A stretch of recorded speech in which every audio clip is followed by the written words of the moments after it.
Hello everyone, my name is Sky. I am your friendly neighborhood autistic person full of random useless facts, and today we are getting back into God of War Ragnarok. We are actually going to be spending time exploring the realms today and just doing some cleanup around the places where we couldn't reach because we didn't have the spear. Good morning, Jimmy. I've been studying, and I can forge some new equipment for you.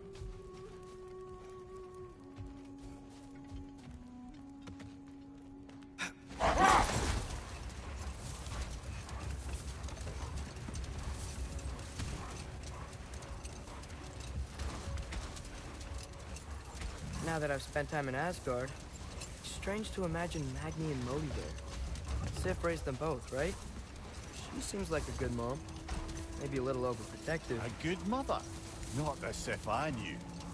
In a culture as debaucherous as the Aesir, being a paragon of womanhood meant being a fierce fighter and a fiercer drinker. She and Thor seldom knew a moment's sobriety, whether brutally dealing with their enemies or, just as brutally, raising those boys. What do you mean? Oh, little brother. I know you didn't have an easy childhood, but you can't fathom how much worse it can get. Wait. Let us look this way. That's another thing. In order to save myself doing time on timestamps, I haven't been timestamping the sled stories anymore because they take up a lot of space. But just be aware that if we're out exploring, there are tons of sled and boat stories. Did the lighthouse put this lock here? Why would they care what happens in the Barrens? When we were in Vanaheim, Big Bear and Bela spoke of this place. They said it was forbidden. Went on about uncovering some secret history. Secret history?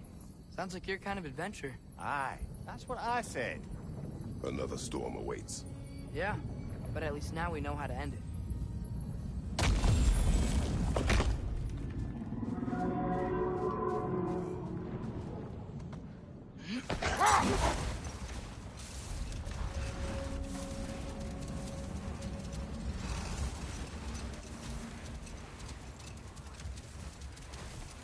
So, once we free both Hofgufas and end all the storms, then what? Healing this land will take more than a pair of singing Hafgufa. The scars of conflict are woven into the very fabric of the realm. I have to believe in the long run we're doing right by Alfheim, but, well, what's your father always saying in this situation? Keep your expectations low, and you'll never be disappointed? Wise words. Well, best we start looking for a way underground. We gotta find the right cave.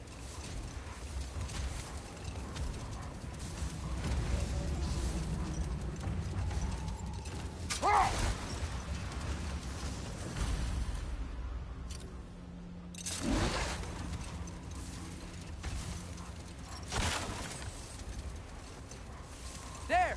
I see a way in.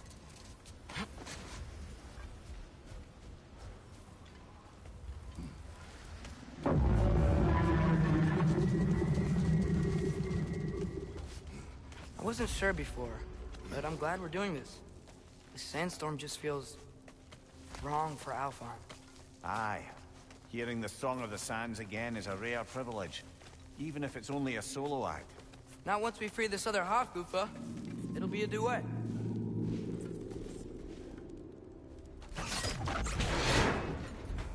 What is this place? It doesn't look like a Dark Elf cave. An abandoned ancient settlement by the looks of it. Built long before the Lightwell's creation. More hive matter as well. I'd say we're on the right track then.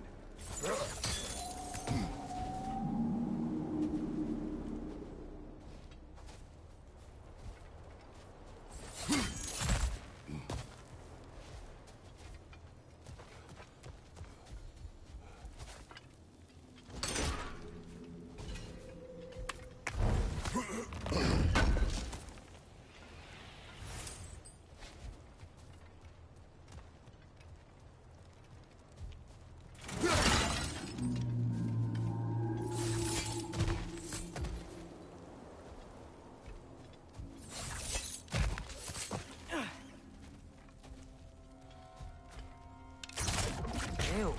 There's some of this hive stuff. It makes no like sound.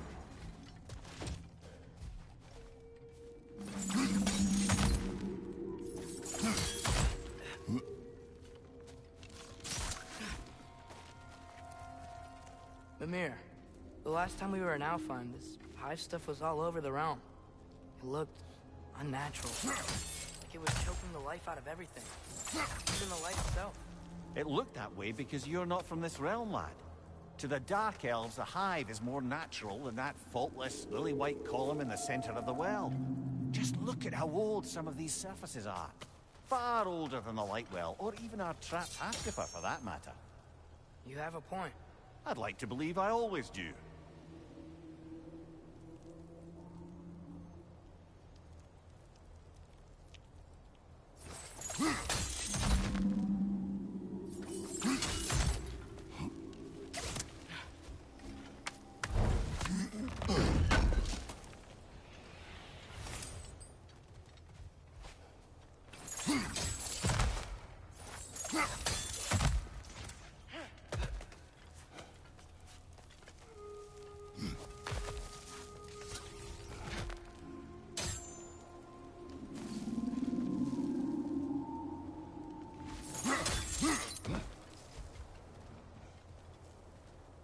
This hive looks thick. I'm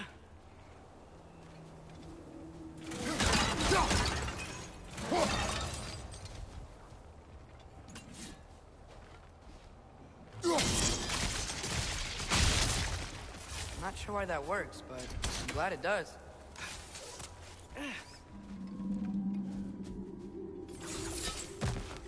Wretch on the left!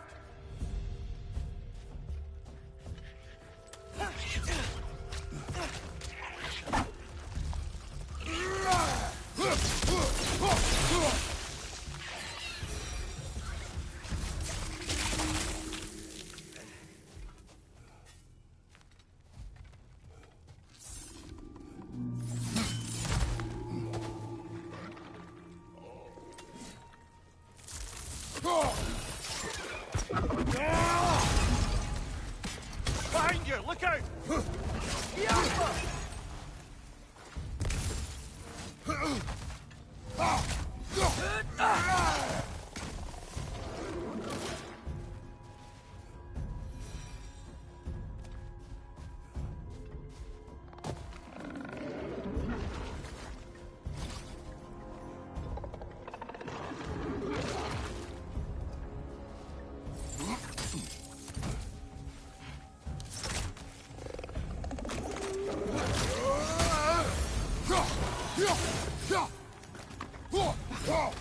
Light elves? Quick ball of light coming your way!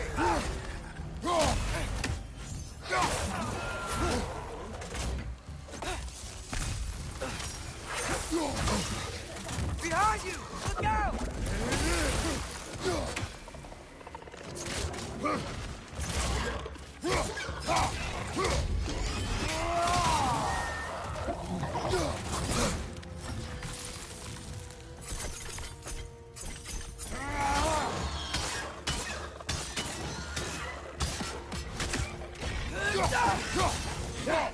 Light up on the left!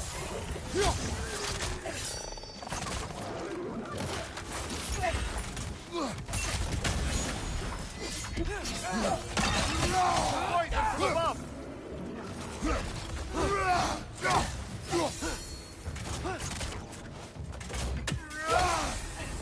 One more to go! What are the Light Elves doing down here? Isn't this Dark Elf territory? Territory changes hands often in Alfheim. Or so it appears. Big Beard did mention that these ruins have historical significance for the Light Elves. I assume they're only here to keep intruders out. Oops.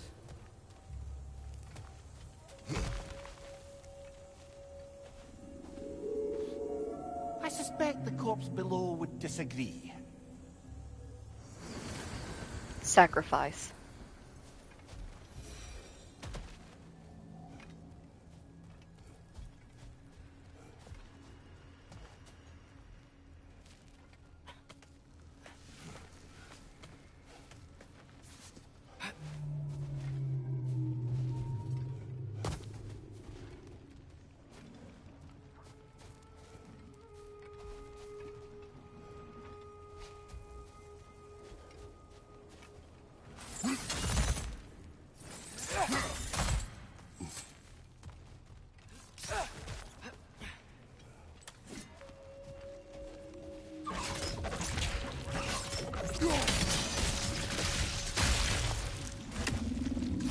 Aye.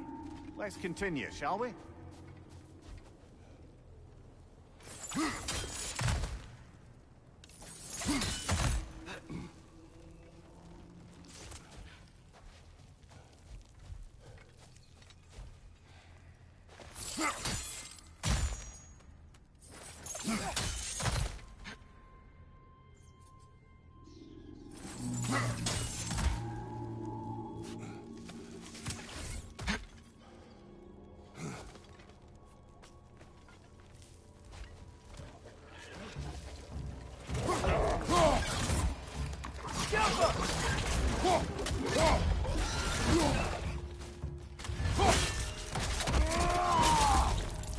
Above you! Watch out!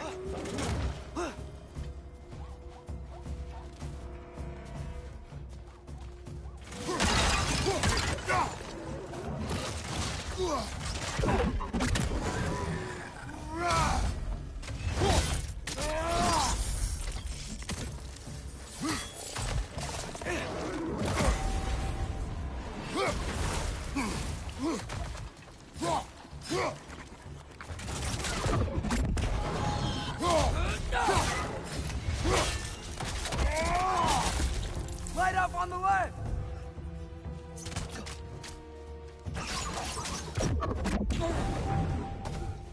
Watch out!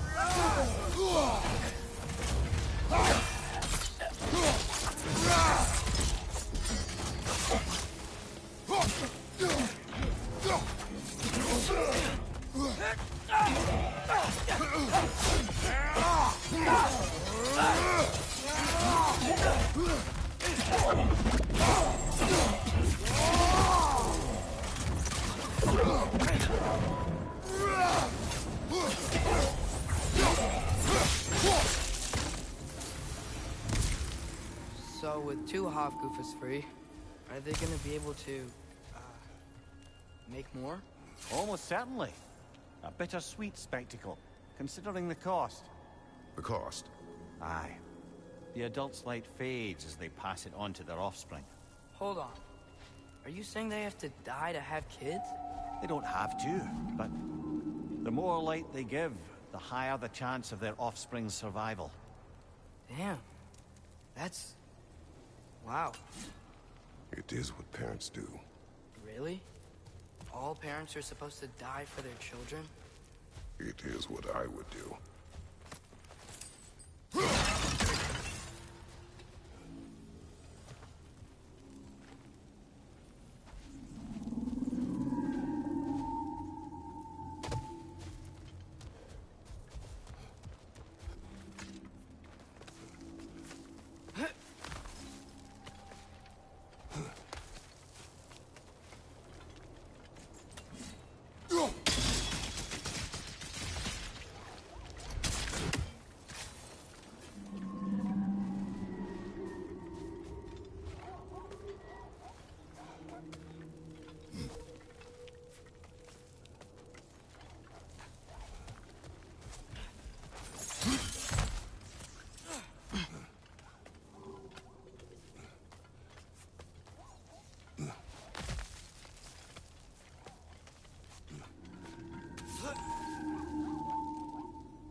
That was it? Only the one thing?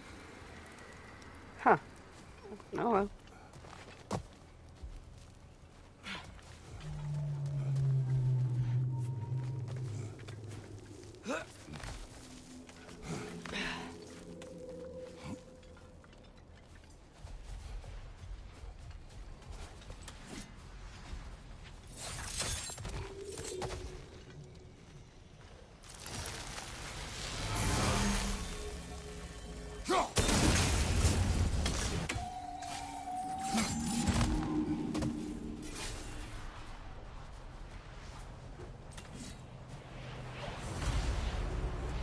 Well, here it is. Guess it's time to free it. You don't seem particularly happy about it, lad. We're freeing them only for them to die. It doesn't seem fair. Life seldom is. But their sacrifice will allow their children to thrive. So they will die contented.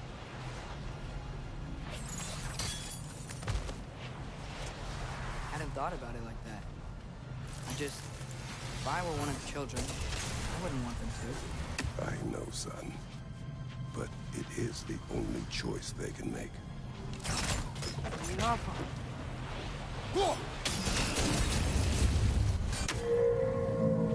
Nice. That loosened it up a bit.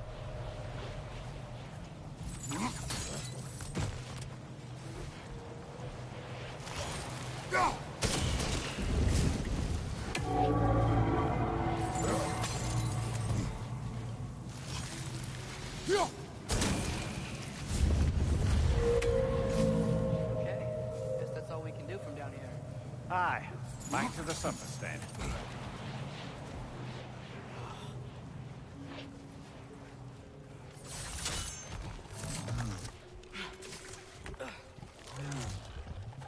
Right flank!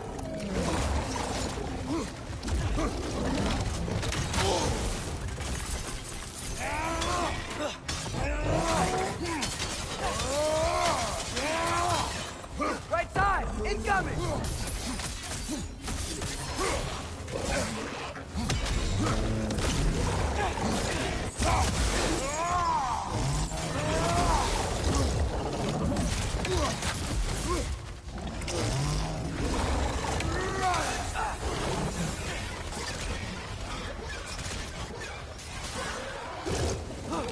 Man, I love that move. It's just so sick. You're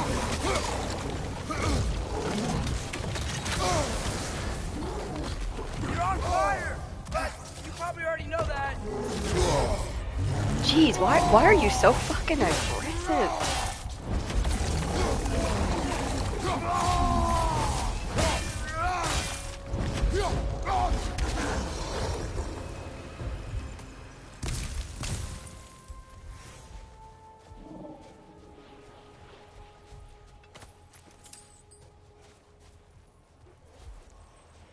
A pint. A what? It's, for relaxation. You burn leaves and breathe the smoke. Oh, can I use it? No!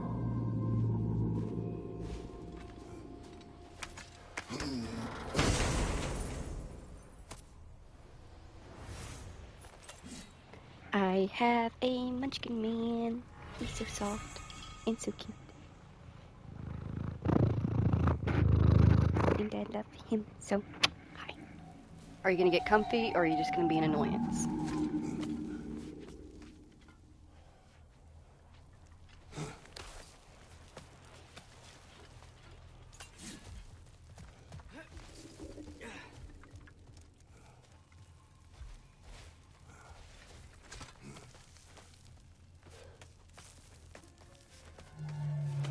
The fate of these creatures. It reminds me of a story. Yeah? There once was a blacksmith whose king commanded him to construct a box that could contain all the evils of the world. But no metal could hold such a power. So the blacksmith used the flame Mother, please. It's okay. What is okay? You don't have to... Look, I know I get sad about this kind of stuff, but... it doesn't mean I won't be okay, you know? Yes. So, what happened with the blacksmith? His daughter was the key to unlock the box. He died, trying to protect her from those who would open it. You're not gonna have to do that for me. I know. But I would.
Appears we've overstayed our welcome in our time.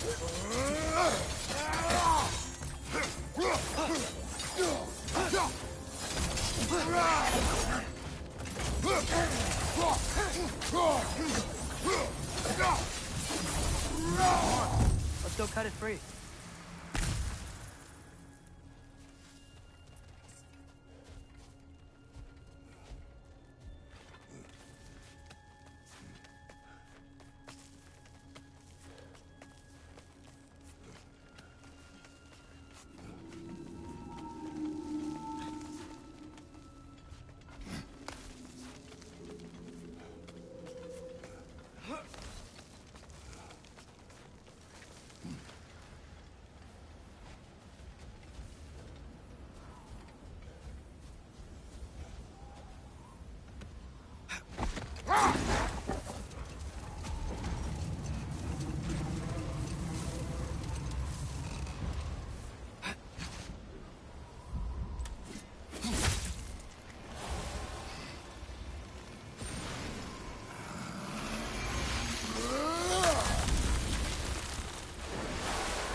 Whatever my future holds, know this, Atreus.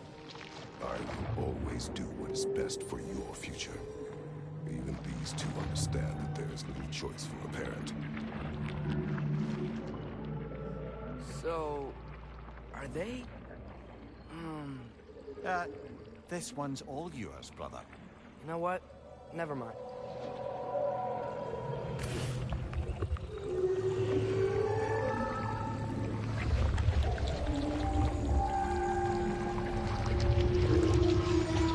Wow. The Song of the Sands. Wow. Didn't know I could get misty. It's beautiful.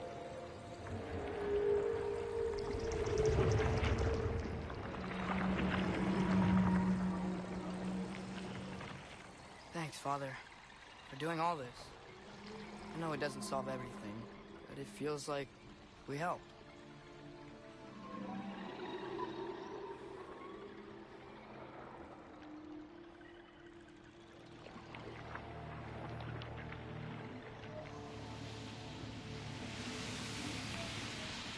No rush to leave yet, is there? Who knows what kind of adventures await us in a freshly lit Barrens?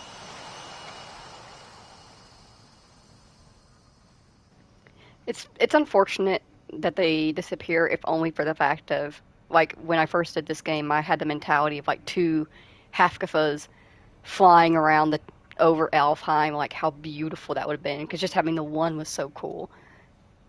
But this is okay too. Look at all the little babies. They're so cute.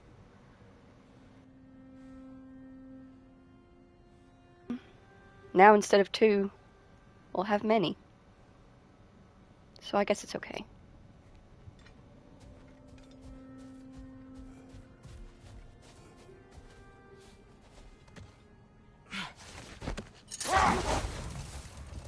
Alright.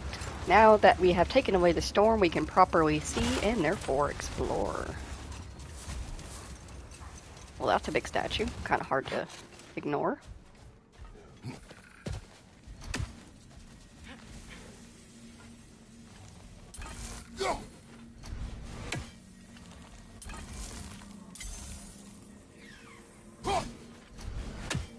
Is that Freyr? Indeed it is. Wow, big statue.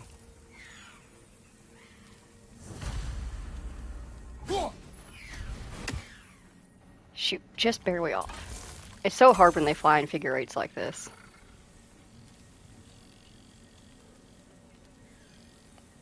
There we go. Niflheim just got a new guest.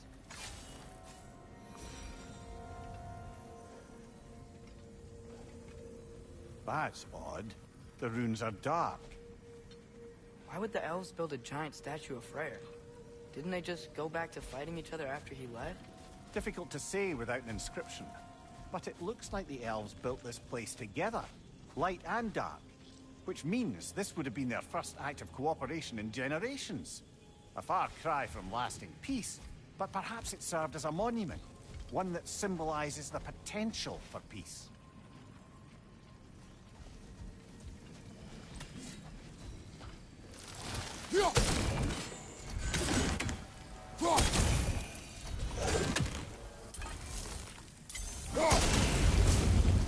This statue may have survived Freya's absence, but a truce clearly did not. Monuments are useless to those who ignore their message. Couldn't he have just, I don't know, cast a spell or something? Made things better permanently? There wasn't a spell or enchantment to leave behind. Freya's presence is what mattered. His very godhood is what brought life back to this dying land. Eventually he had to choose, Vanaheim or Alfheim. Sounded like a tough choice. Vanaheim was his home. It's never easy to walk away from those who need you.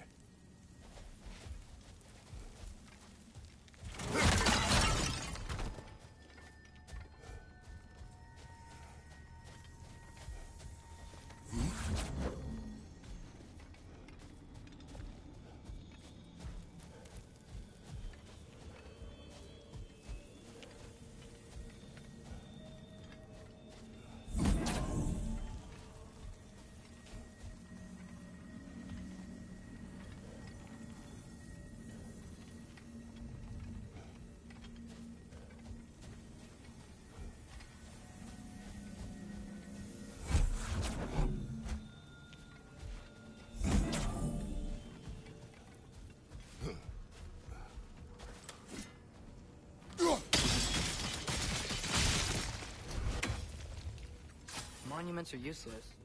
Why are you trying to fix this one? It was hidden for some time. Perhaps now it can serve as a reminder. Aye. Nothing reminds people of their history like chiseled, well-lit marble.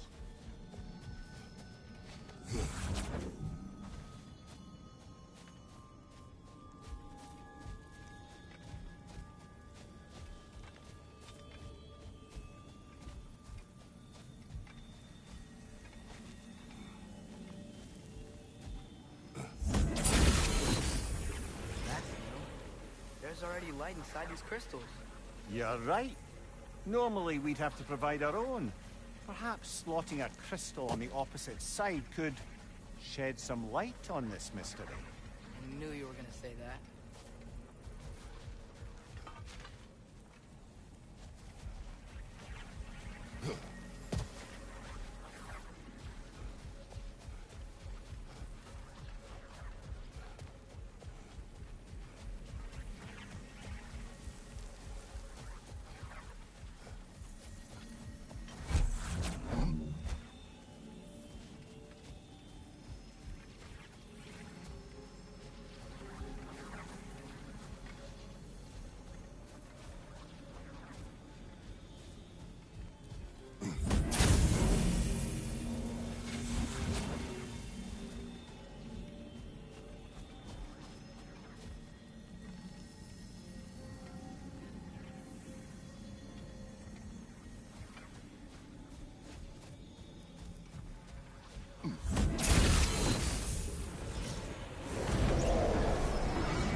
Shards is glowing now. Looks like we can read the inscription now as well.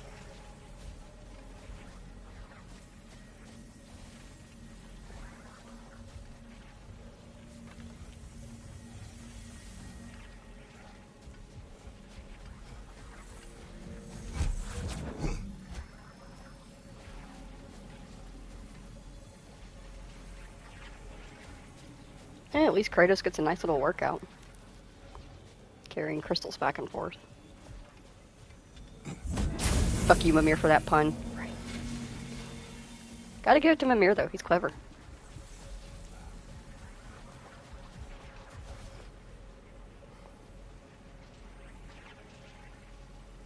Shining nipples. The light from the crystals. It is in the sand now. Would you look at that? Freyr's gift endures after all. Or should I say, his presence? You are not funny. Learn anything? In honor of the Enlightened One, may his gift shine eternal. May his light serve as a beacon of harmony. May peace endure among the elves as we forever bask in its radiant glow. Yeah, how'd that work out?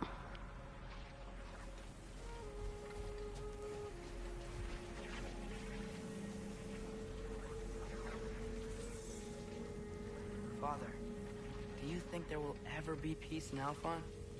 Peace is difficult after centuries of conflict.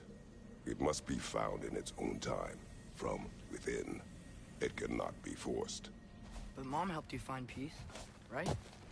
How are the elves supposed to change if no one shows them the way? Your mother. She trusted me.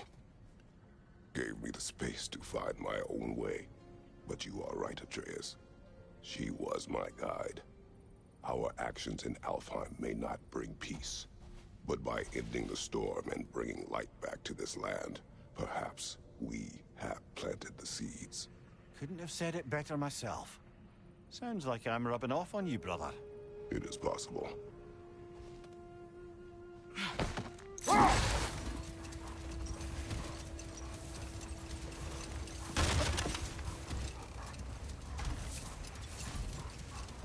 A key? A key. Must open something around here.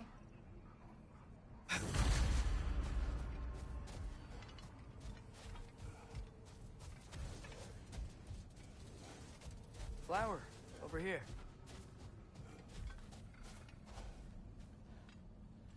A dawn bloom, maybe.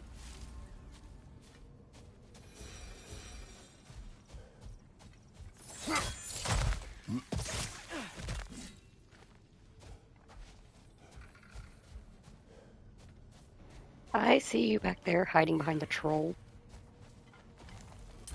Glad we're sending those ravens back to Niflheim.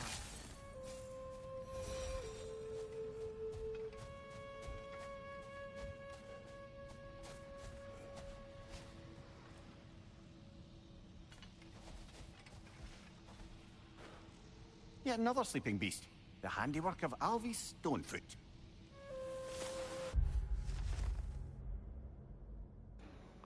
Bjargstormer. Casualties caused, 43 Dwarven, 22 other. Not slumber, method of imprisonment. Location in Alfheim. Date of release, not applicable. It's a troll.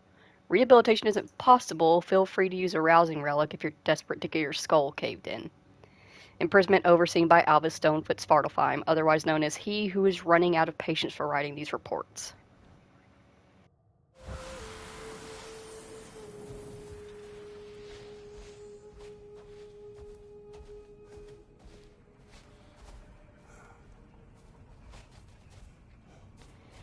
Duly noted. Duly noted.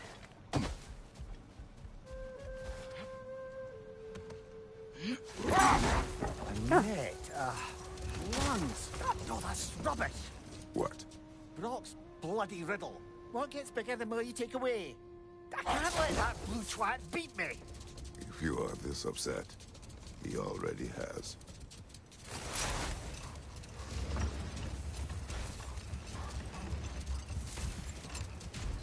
Carving. Looks like Yari and Selmer were here too.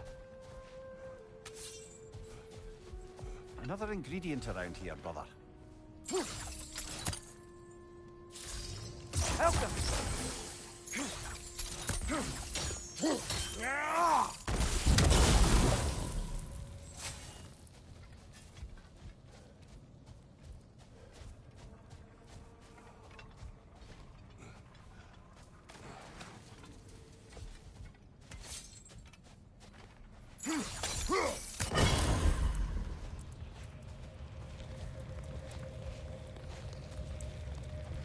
Mimir, tell me more of Yari. After leaving his family, he wandered the realms in search of something unnameable. But in all his wondrous travels, nothing satisfied him. Until he met another wanderer in search of something similar. Unnameable. He was called Somar. Let us find the final ingredient.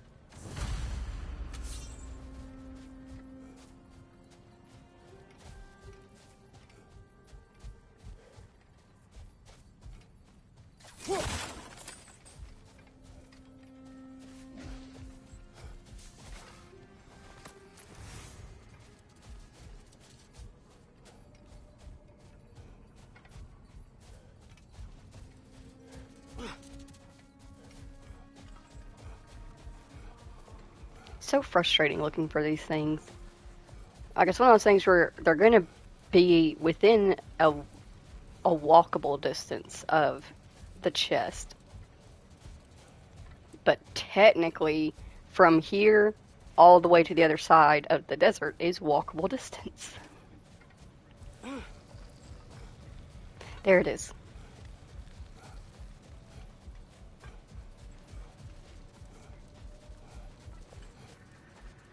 Hmm.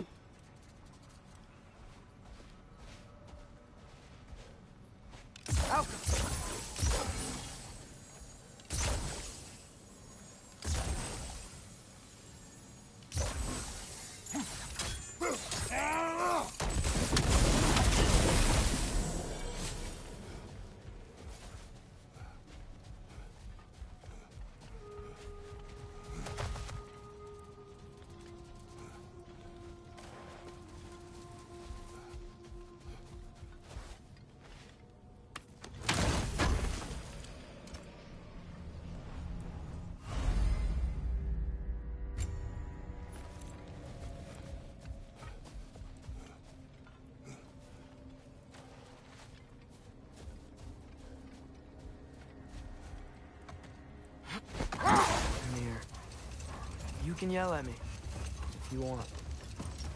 For leaving. What would that accomplish? Might make you feel better. No. You didn't trust me enough to talk through your worries. That's a wound not easily mended. Sorry. You needn't be. The fault is mine. Oh, Rafe's done with the keyhole in it. That's weird. Looks like it fits a certain ominous hilt we found while searching for the Norns. Remember what I said, Kratos? Tread carefully.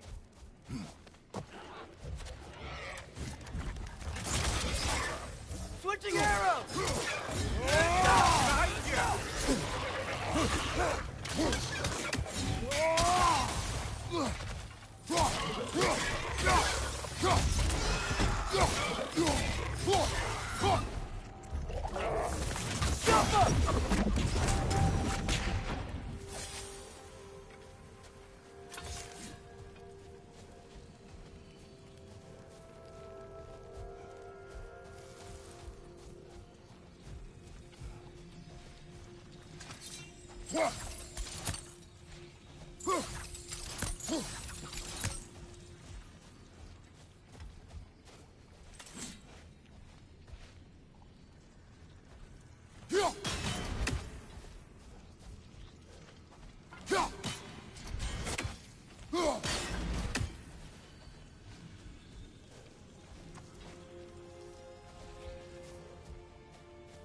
It always frustrates me trying to figure this place out.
Yeah, can you give me a hint, Jimmy? Because like I know I've done this before, but every single time I've ever walked in here, my brain just blanks, and I'm like, how did I do this? Like it feels like it should be obvious, but I can never figure it out. Alex struggled with this one as well. Hi, Munchkin Man. Do you have any hints?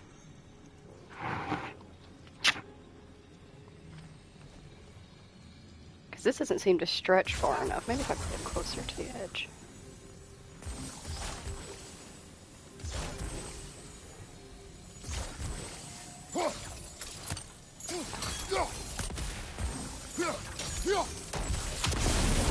Ay, got that one.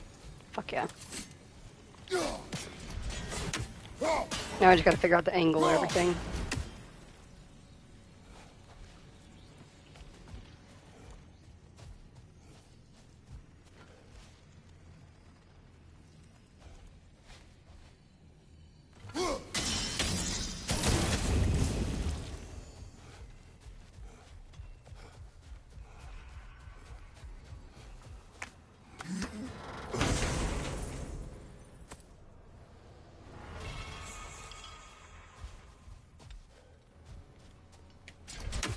Now, we should be able to get the other side.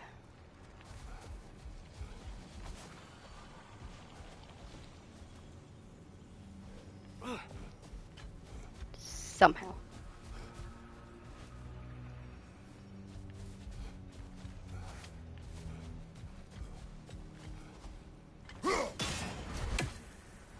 There it is.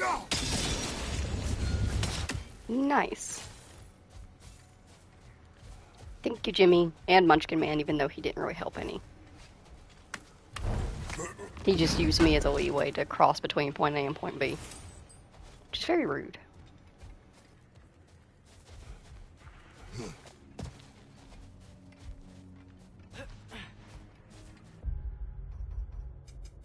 When in doubt, get your map out. Yep.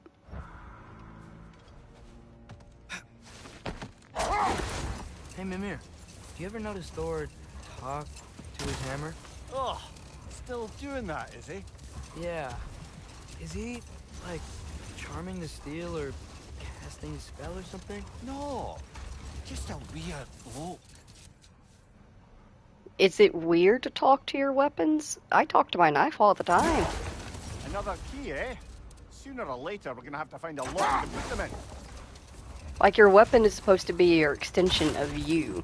It's not just a piece of material that you're holding and throwing around. It's an extension of you and of your intentions.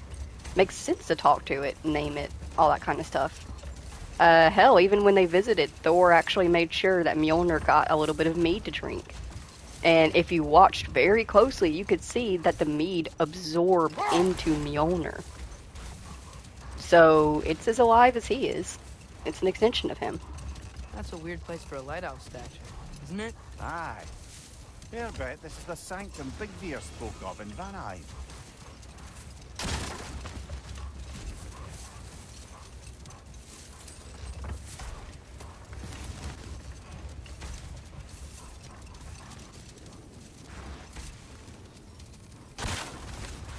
Mimir, you were explaining how bad it got for Magni and Modi being raised by Thor and Sif while they were drinking.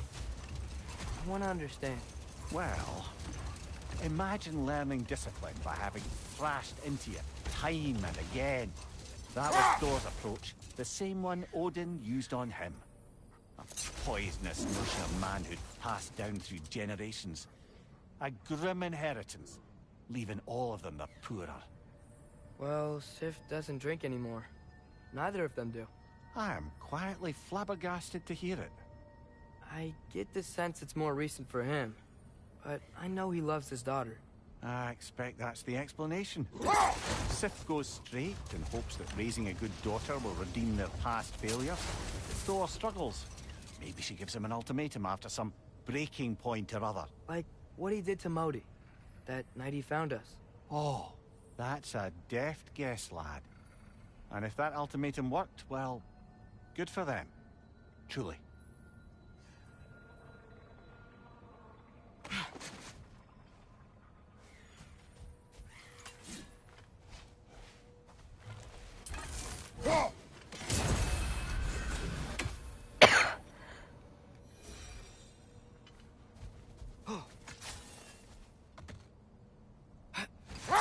Mimir, Dying. Odin's mask. How do you hear about it in the first place? He said a voice spoke to him one night, entreated him to collect the mask and control his own fate. I still think it's all a bunch of bollocks. Odin got drunk, convinced himself a wooden mask would solve all his problems, and pranced about the realms until he found a sufficiently mysterious bauble to fit the bill. Mask probably doesn't do anything at all. Yeah, probably. I don't entirely believe that, Mimir, just because of, like, if the mask really is, like, it doesn't do anything at all, why does it exist? It does have magic properties in it. It's clearly meant for something.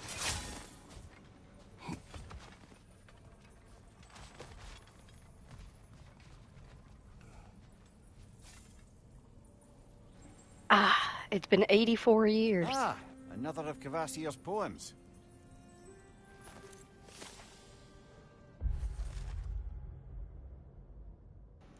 This one is called Trip.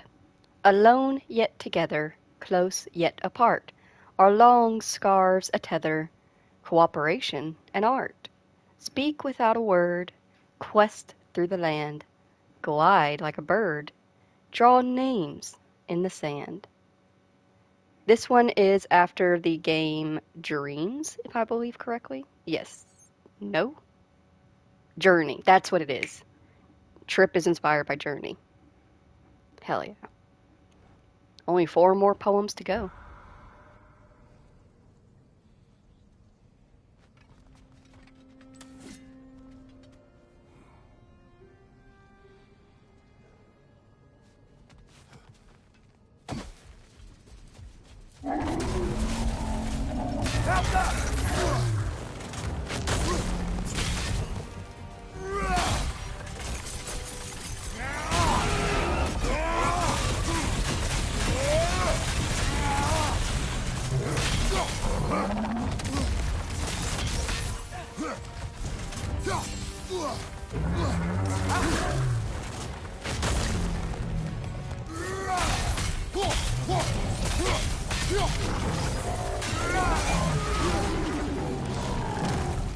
We gotta take out these springs!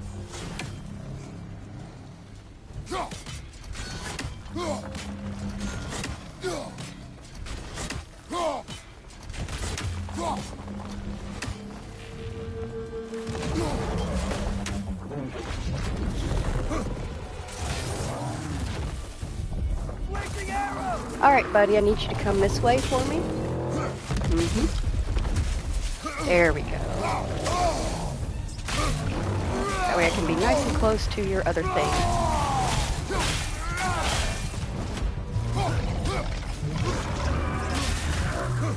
Try hitting it when it glows! I think that's the only thing about changing your rage to wrath, which is what I currently have it set to, or is it fury? Either way, it gives you more control over your rage and allows for a decent chunk of damage, but it does not heal you like regular rage does.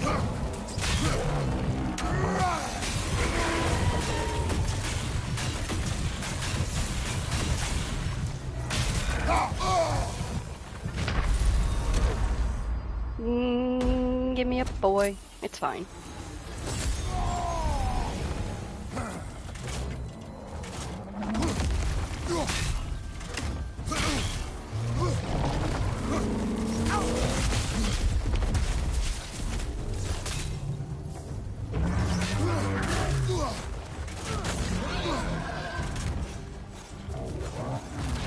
What the heck? Why are you writing that? I specifically fixed that last night.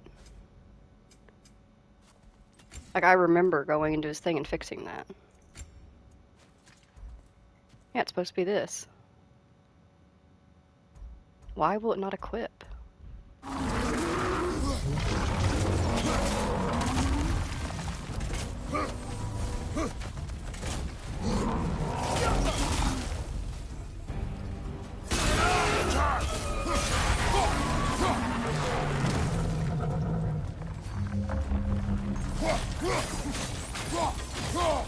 Need to take out those things, brother.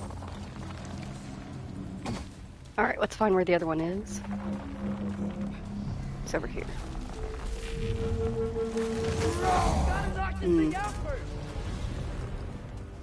Alright, buddy. Over here.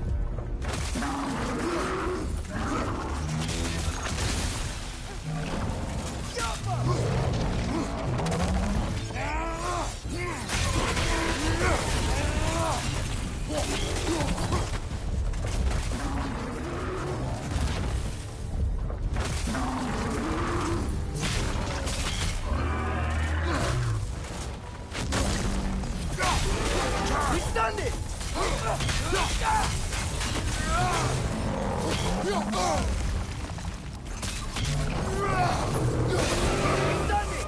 Take yourself an opening! Don't waste it!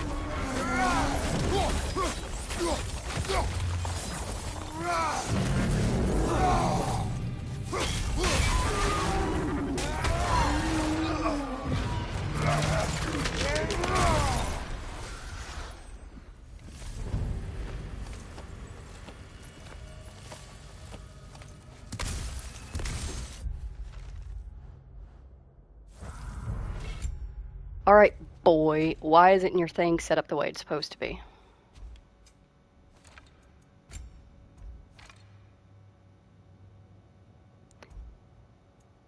So you can't, okay, so I can't even switch them over until it's fully cooled down. That's kind of stupid. Though I guess, like, that's to prevent you from going in the middle of a fight and switching him to a new cooldown and giving him the chance to, like, reuse it again so quickly. But still, stupid. Now we have to get through all this crap. Somehow. Go.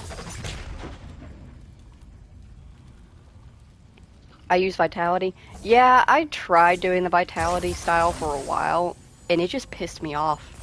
Because I would use it with the intention of, like, it being rage, and it would just heal me, and I'd be like, that's not what I wanted. But I really like using the, like, I think this is Fury form?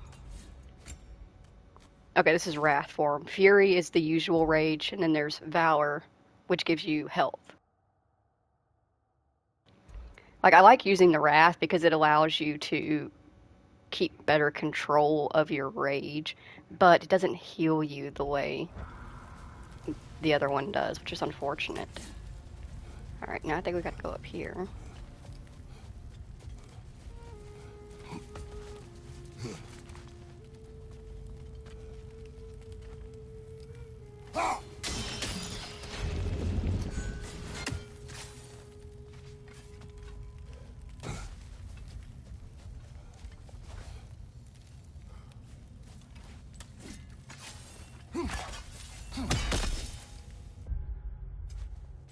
Alright, we should be able to switch that over now because it's cooled down.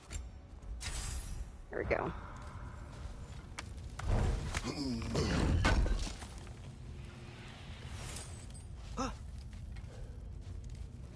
Like, no offense to those who use the Ibex runic summon, it is very cool, but it doesn't do that much, you know? Perhaps we can bring these two animals back to Vanaheim, or Midgard even.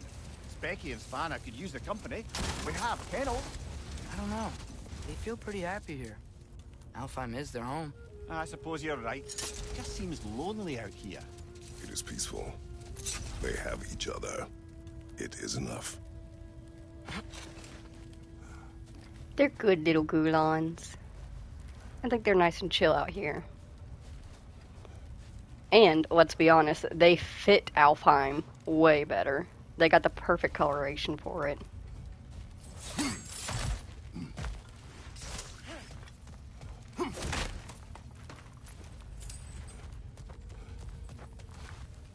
Jewelry.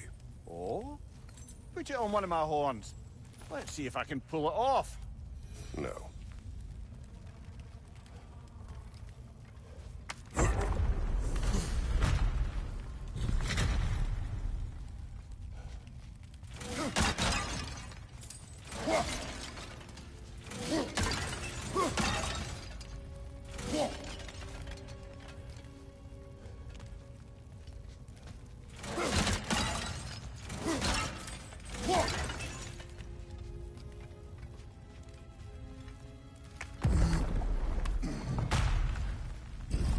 Whoa, the mirror. Look at all these books. An archive of knowledge. Don't see any light elves around. For now. Maybe they've left for the day, and we can browse at our leisure. This is a very nice library. I could see myself studying here for a while.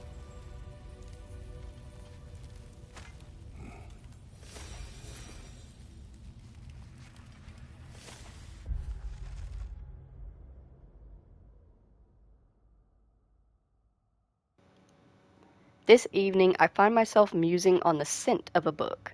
When the paper is fresh, it carries gentle notes of the plants it came from, light, floral, with a touch of sweetness.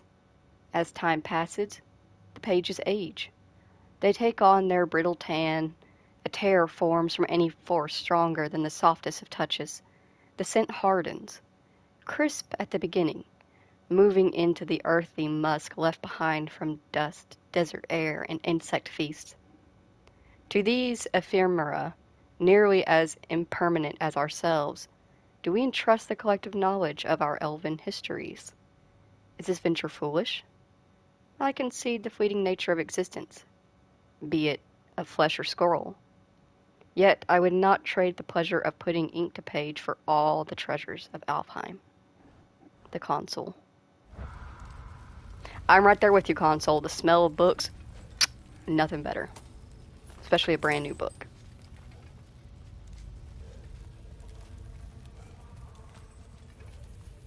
Another one of Dvalin's diagrams. You spoke of his conscience. Aye. He saw that the Aesir would likely use his powerful weapons to cut down his fellow dwarves, so he ripped out his design pages and scattered them. And what of him?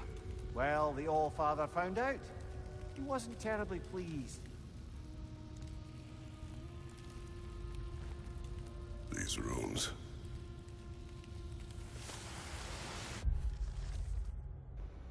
Rules of the Library Sanctum. All visitors must observe strict silence inside the library, even in the vestibule, passageway, grand hall, mezzanine, and upper circle. No books are to leave the premises for any reason, under penalty of death. Transcriptions of any material within the library are expressly forbidden. Damage to library materials due to carelessness, including creases, folds, annotations, and such like, even accidental, will not be tolerated. Constables, libations, and liquids of any kind are forbidden. Visitors must check in with the present librarian before leaving the library. Failure to adhere to the rules will result in immediate punishment to be determined by the present librarian. I know there are plenty of librarians out in the real world right now that would love to have those exact rules and be able to actually enforce them.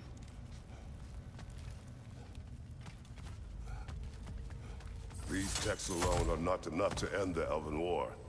But restricting their access only serves those who wish to prolong it. Why would anyone do that? Many prefer violence than to be challenged by the truth.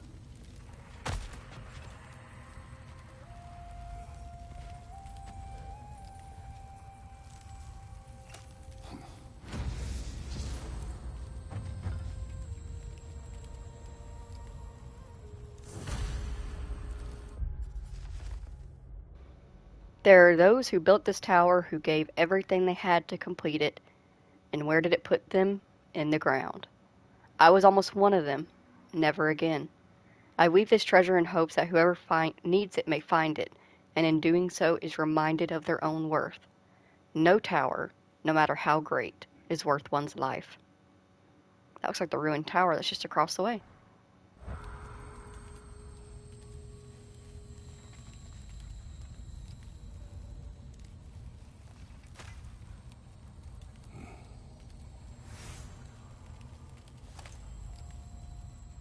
This book is sealed, but there is an inscription. The console. Big Veer spoke of an exile of the same name. Odds are he'd like a gander at that particular text.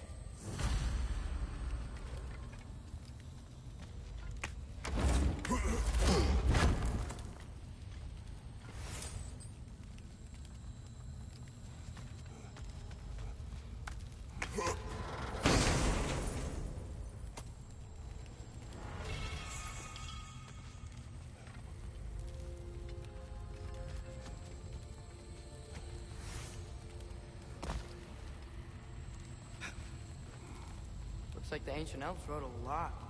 And none of the light or dark elves have seen any of this? Seems like stuff they'd want to read. We are the caretakers of truth, the arbiters of knowledge, protectors of this repository of enlightenment that stretches back to our earliest writings, ancient as the sands. It is our sacred duty to protect our elven learnings and prevent the possible spread of it to those who cannot reconcile the wisdom found within these walls. The benighted masses cannot be trusted, cannot be expected to assimilate these truths. They lack the intellectual fortitude to absorb and accept the divisive nature of certain revelations. This suppression is not cruelty, nor is it an attempt at control. It is mercy, pure and simple. Never forget that.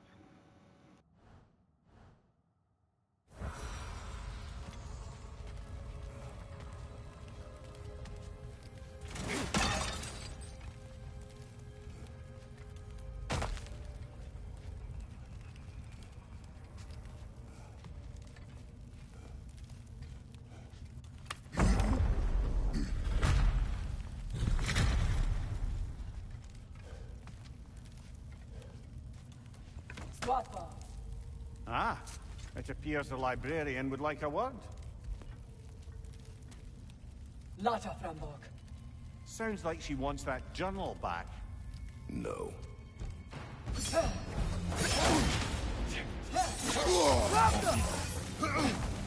Use a shield strike, brother!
Ljósalfa. Thought. Yankee Vita. Helga Brotina. She thinks she's protecting them by hiding all this knowledge away. Our ally wishes to read this journal. We are taking the book.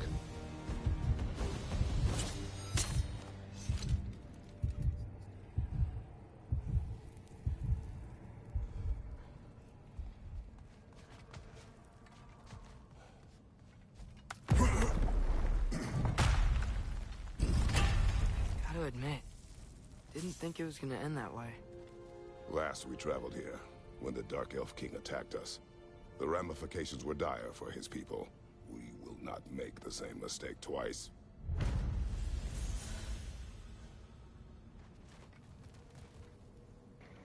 I cannot say how glad I am, though, that Kratos held back and decided not to. Hell yeah. To kill the Maven.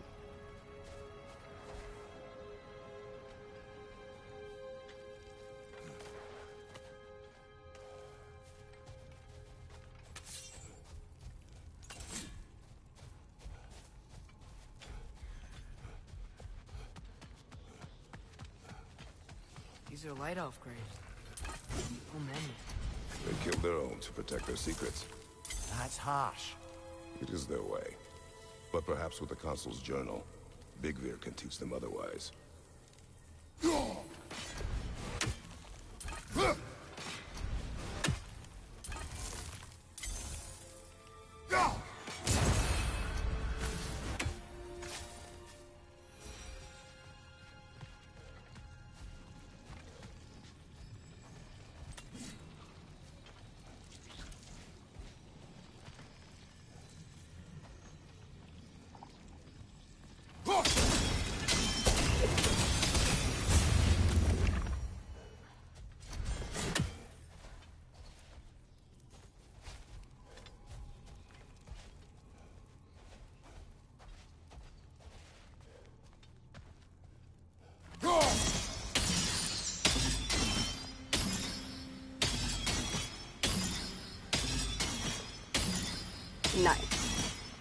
Alright, let's see what we're looking at here.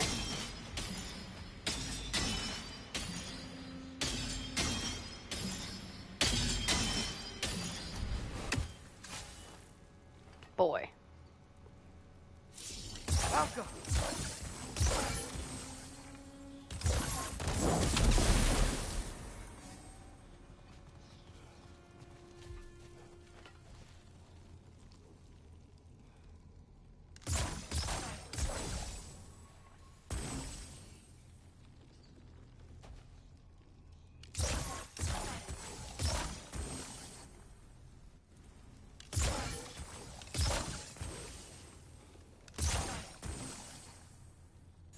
Alka.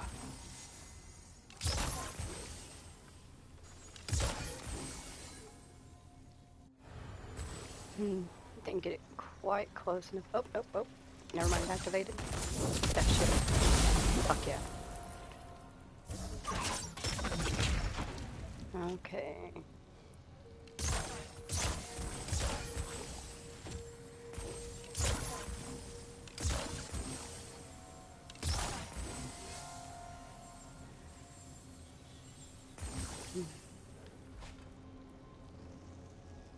Alka!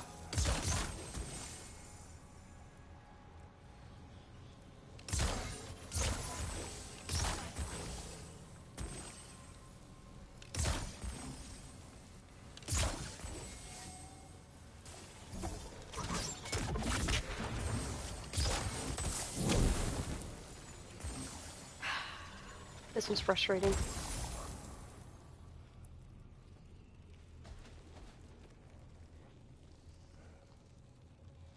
Alka!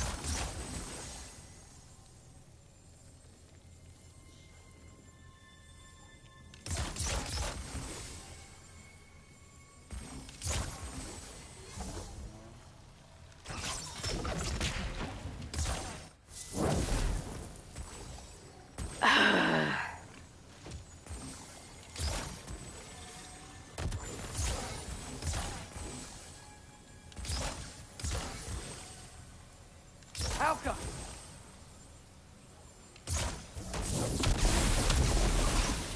I freaking missed to open it. I hate this one. I hate it so much.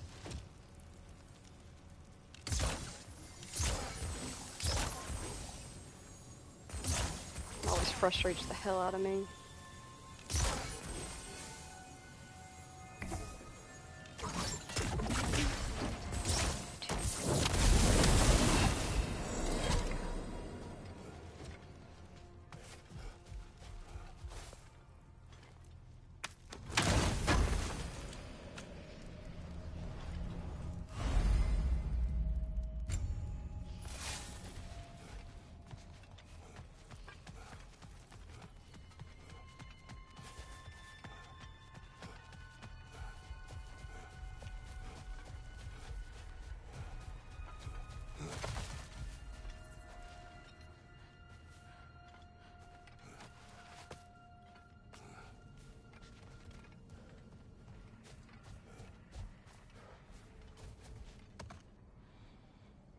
So, brothers, how did you manage to kill Garm anyway?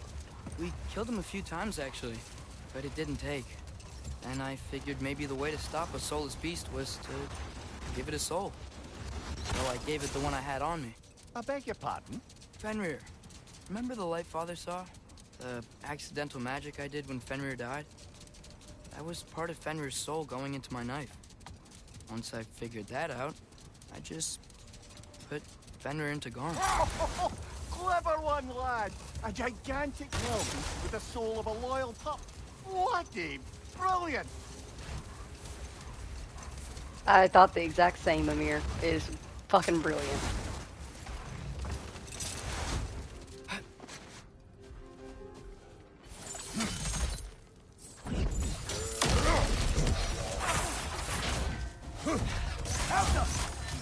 What's your right? Actually, yeah, can somebody kill me? Thank you. Thank you so much. You're a darling. I completely forgot I don't have my resurrection stone anymore, and we did not have a lot of health, so let's try that again with a full health bar.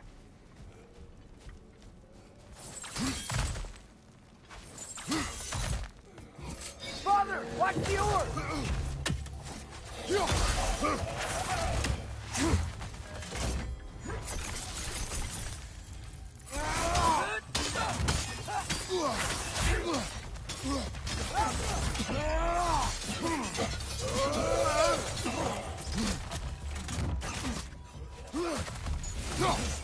Watch your right!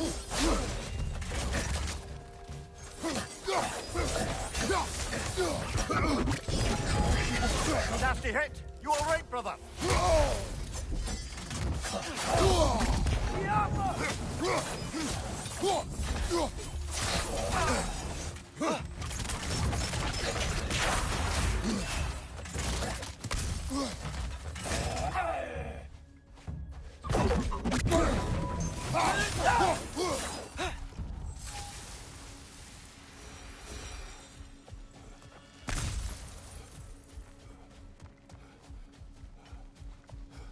Oh, big door.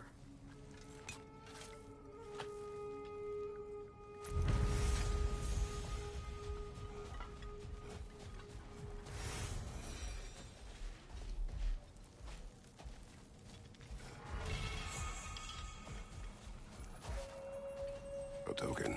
Looks like Freyr's carved into it. Maybe it's for good luck, or for use in prayer. That's all of Freyr's tributes, I'd wager. Could fetch a hefty sum with our dwarven shopkeeps.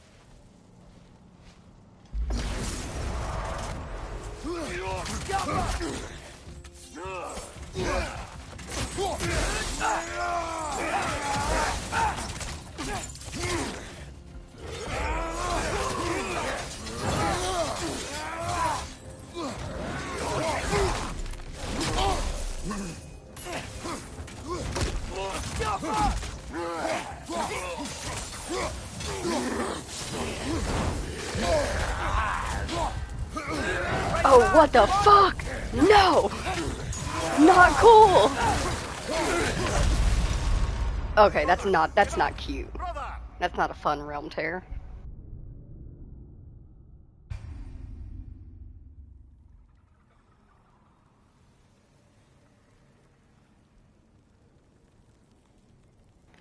Before me sits 2 challenges of fairly decent weight. We'll try this one first.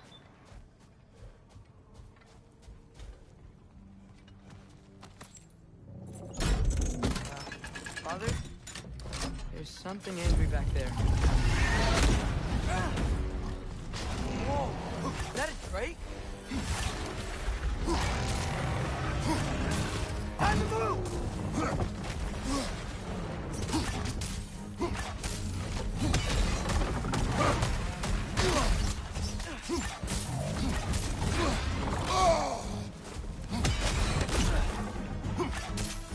Here it comes!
Charging!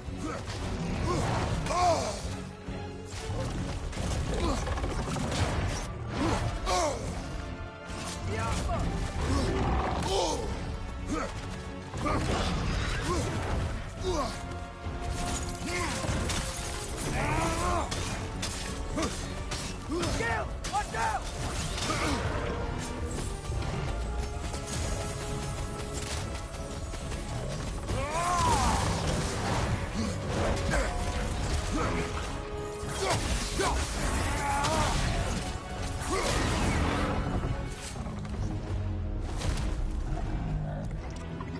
What was that doing back there? Your guess is as good as mine. Imprisoning a drake. Can't decide whether to be impressed or horrified. Either way, it is over now.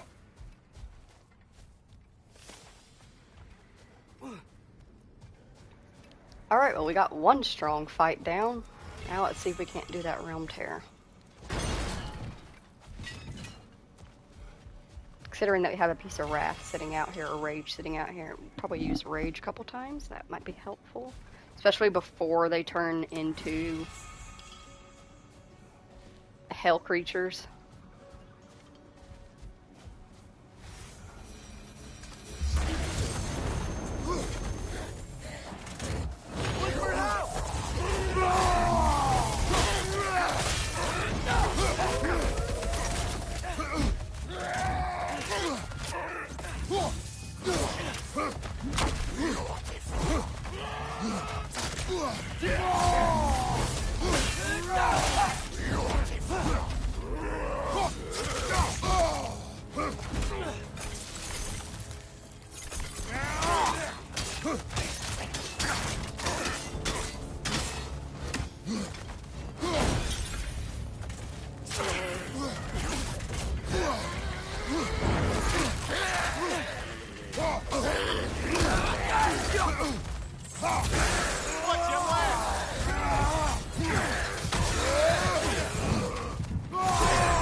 That was a tough fight. See, this is why you gotta be careful where you use your resurrection stones. Probably would have been better for me to allow myself to die during that one fight so I could have held on to it for the bigger ones. But we still survived either way.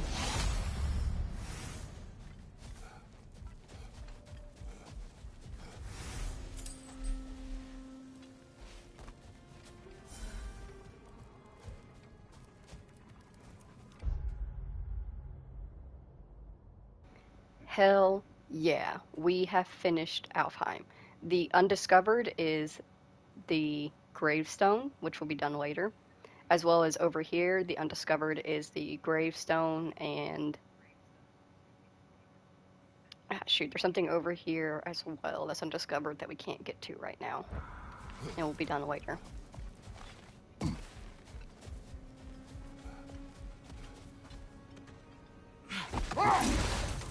Emir, did you know Garm? Why was he locked up to begin with?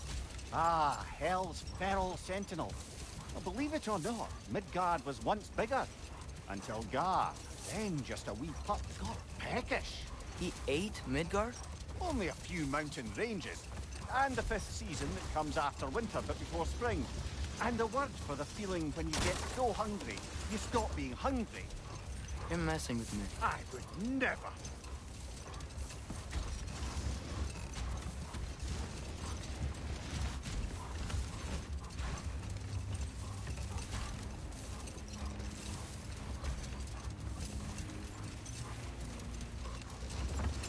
Brother, about the oracles of your lands, would you say they manipulated events?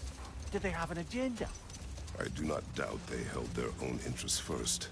But in my experience, they could be easily fooled by their own prophecies. Would that be a specific experience, brother? Once, I sought the Oracle for a means to break my bondage to Ares. One priestess had visions that showed her Olympus would be brought to ruin by the god of war. Therefore she helped me, intending to undermine Ares and protect her realm. She did not foresee that I would kill him and take his office. In the end, I proved her vision of doom correct. So the Oracle herself brought about the very future she hoped to avoid. I suppose we're in fine company at that.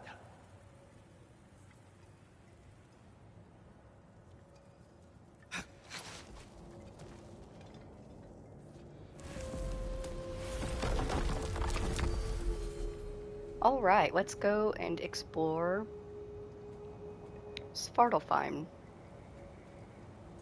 There it is. We still have a few things left around there that we can do. We'll start in the very center at the watchtower.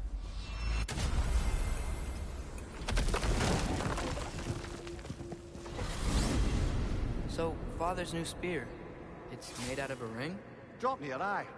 Forged by the Huldra brothers as a gift for Odin. How's it work? Every so often, the Dropnir drips out identical copies of itself. The Huldras presumably figured that if one golden ring was a good gift, an infinite number of them would earn them a permanent place in Odin's heart. But it didn't. Not even a little.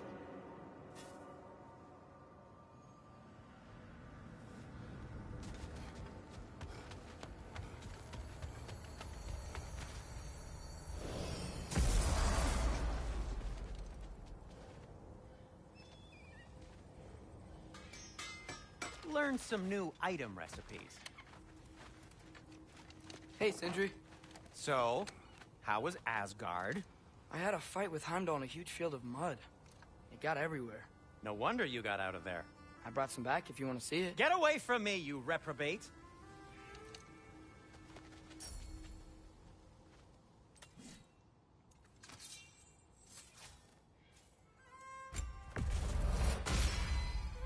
May it strike true.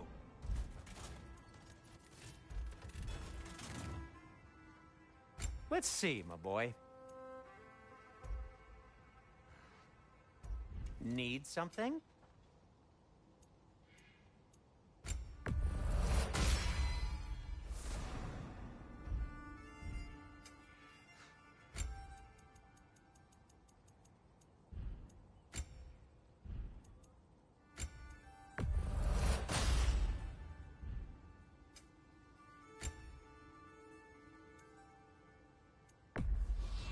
Can this lock be opened without damaging the book?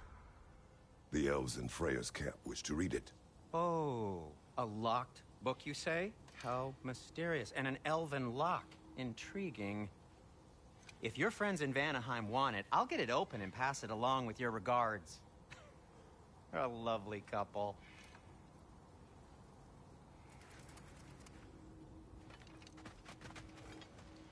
All right, let's go ahead and go explore.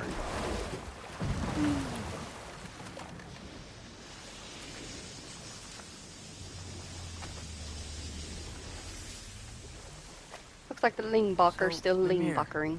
how did they capture Garm in the first place? That was Tyr's doing. He lured the beast somewhere safe and kept it distracted by lending his own arm to be gently chewed. Once the chains were on and the gate to Helheim was opened, Garm bit Tyr's arm clean off in retribution. But Tyr's not missing an arm. Well, it grew back, eventually. He is a very resourceful god, after all.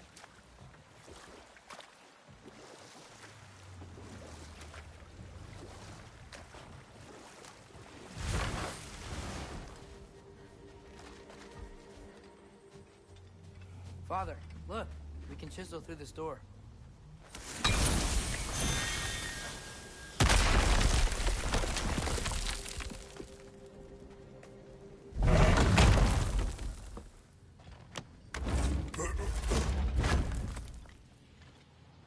Nice. Nice.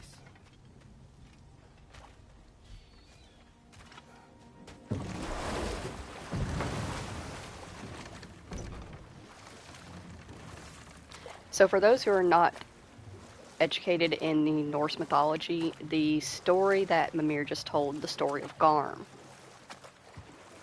is a real Norse mythology story in our world. However, the wolf in question is not named Garm. His name Mimir, is Fenrir. if I met someone I liked, how would I know if they, liked me too? Is there someone? No. I was just curious. Actually, doesn't matter.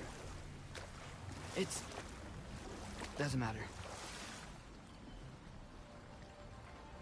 It's Thrud, isn't it? Yeah, redheads are always. They get you, you know.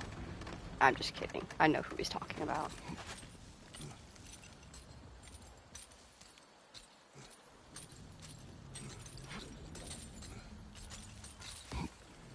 Father, look! Rune slate.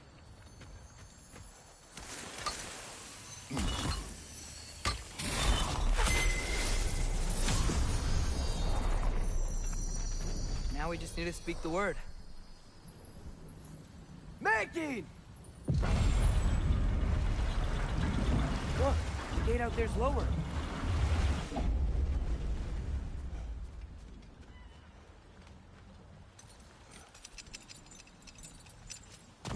Imagine dating him and you meet his dad for the first time, right? Like, Kratos a fucking beast of a man, and he's covered in the ashes of his ex, or not ex, but former wife, and daughter. And he's tattooed to resemble his brother's birthmarks. Like, everything about Kratos is fucking terrifying. But he's a very sweet man. He does have his very good and kind, sweet moments. I could very much see him taking any partner of Atreus's under his wing and just being like, "This is my daughter-in-law or son-in-law. This is my child now. Fuck everybody else that said otherwise."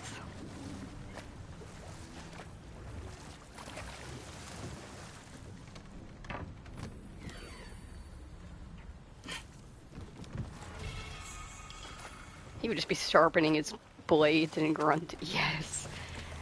I could see Atreus being so nervous to introduce her to him, and he's just like, mm.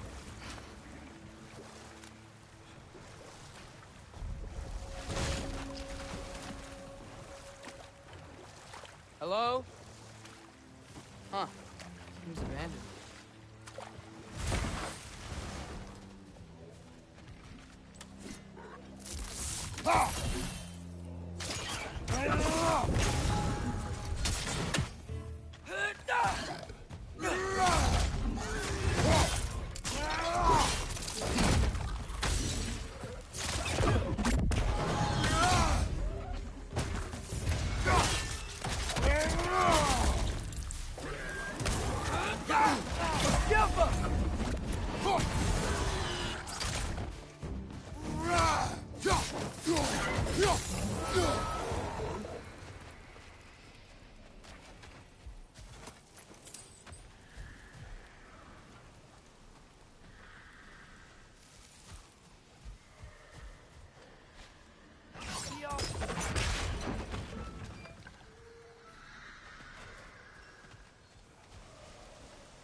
Oh dang, that's a lot faster than I thought it'd be. Alright. You know what? I'm gonna do a test. I'm assuming that C is gonna be the shortest. And I feel like R is gonna be pretty short. Okay, so it gives us some time. That's good. Alright, they're about equal time length.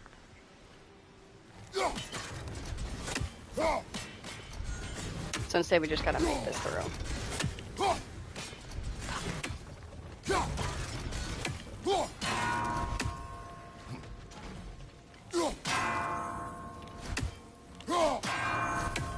Nice.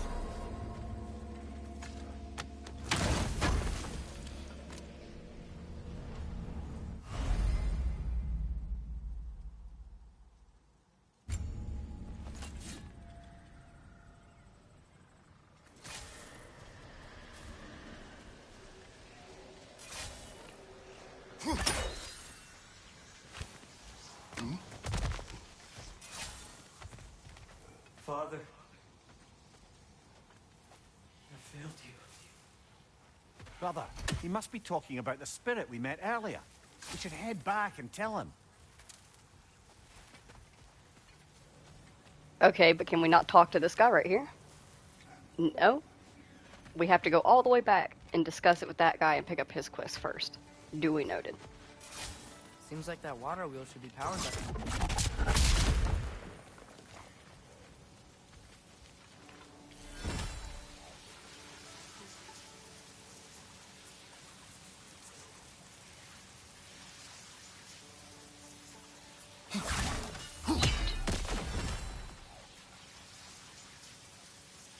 What route is it taking? There it goes. Okay.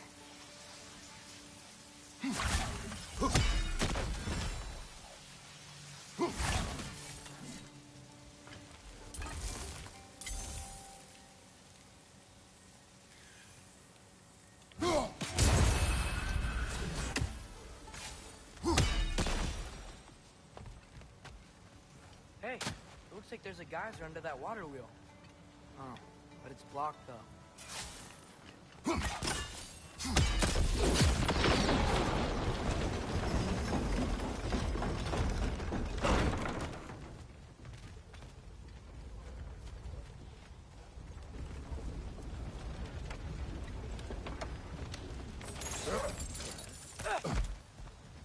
Hey, there's something up on that island. See that?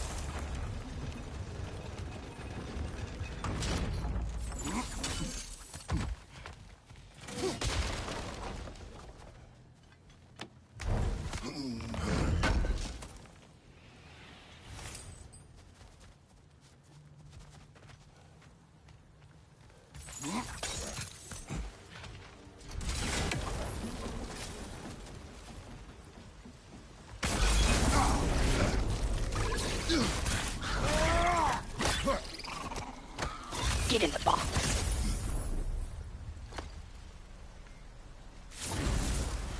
Got him! Another one already? Great! Why exactly do you keep popping up, little one? Is your boss having spying on us? No. That wasn't our intention. You must believe me. I am here solely to serve as a guide, but only if you want. It's standard procedure. Well, you can rest easy. We'll get these back to Ratatoska. Thank you. And again, sorry if I offended you. I promise I'll be more helpful next time. Can't get on the lift with Jumpy that little geyser. fellow, huh?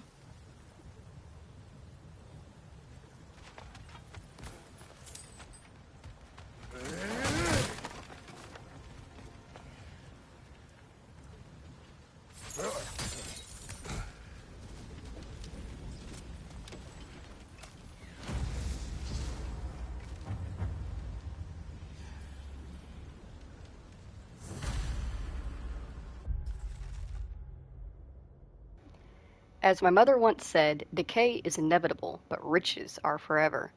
The smell on the beach is so vile, it'll be sure to keep any stray travelers away. Perhaps I'll return when its flesh is gone and the rotting has run its course. I recognize that skeleton. It's actually in the area that we need to go to anyway. Fuck yeah.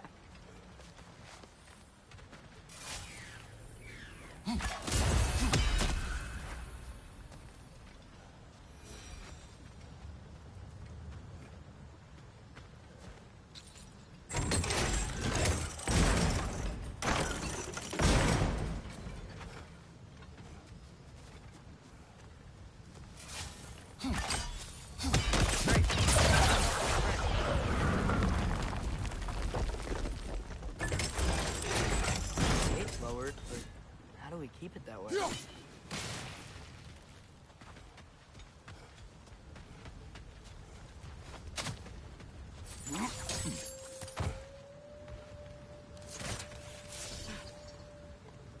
Helka!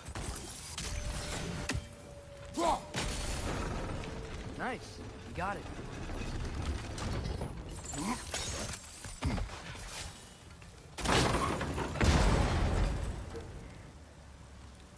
Ah, so close. Do I take the time to fix it? Is the question. Fuck it, it'll take like, fuck it.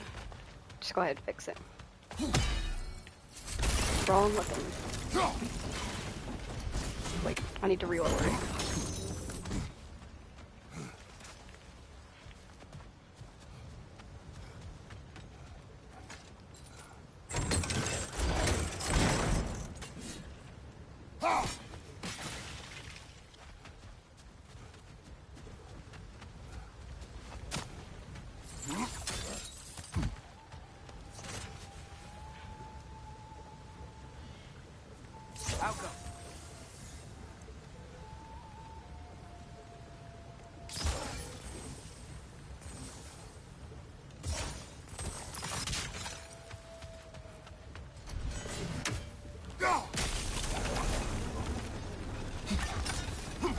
Great.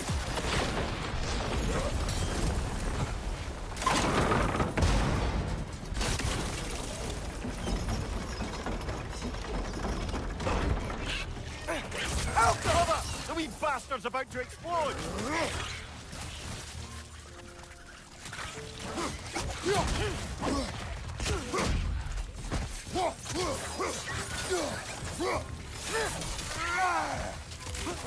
These things smell awful.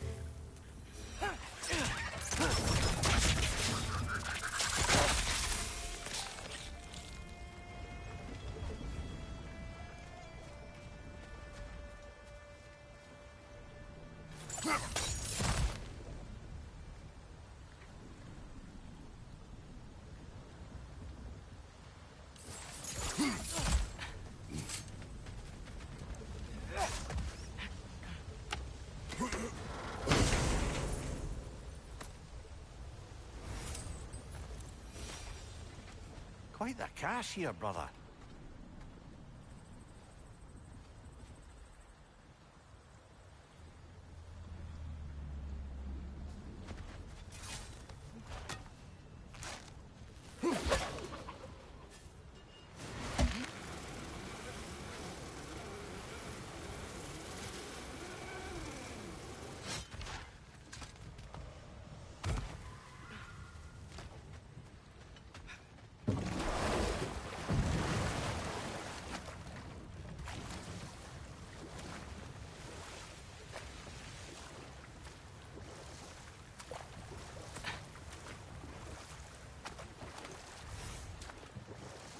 Alrighty, now how did we get to that big dragon skeleton when we met the first guy?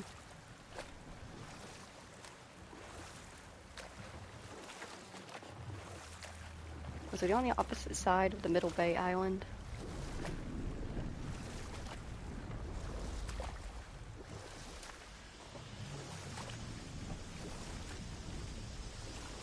Hey, Ymir. Ever heard of the Utengard? The Isengard? Yes. It was a Jotnar concept. The giants believed that even though Odin destroyed Ymir's body, the first giant never ceased to dream, even after death.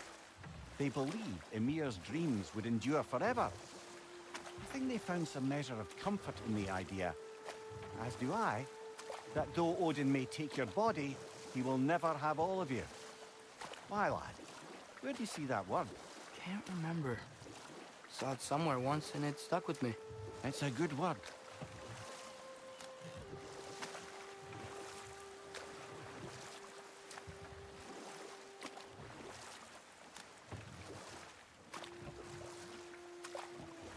What is that? Dead.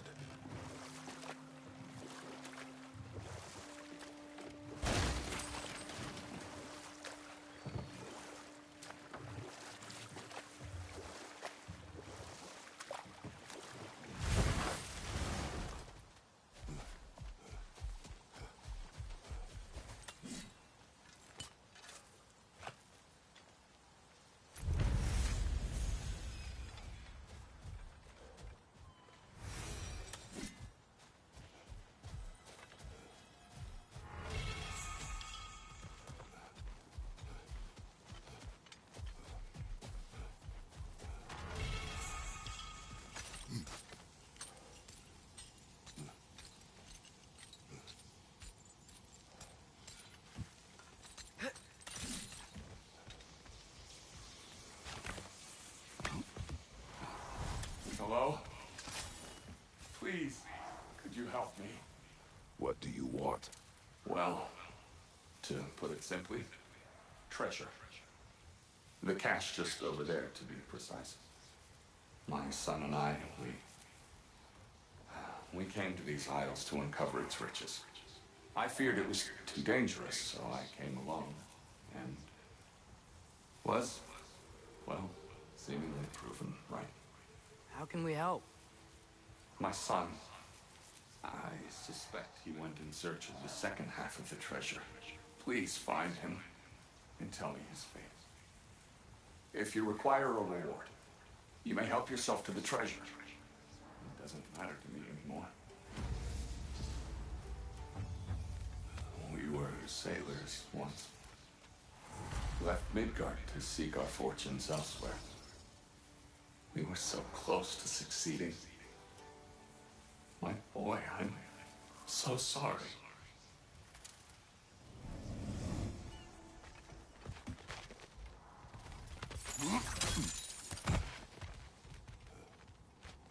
You believe him? Do you? I think if he was trying to protect his son by abandoning him, he's a pretty bad father.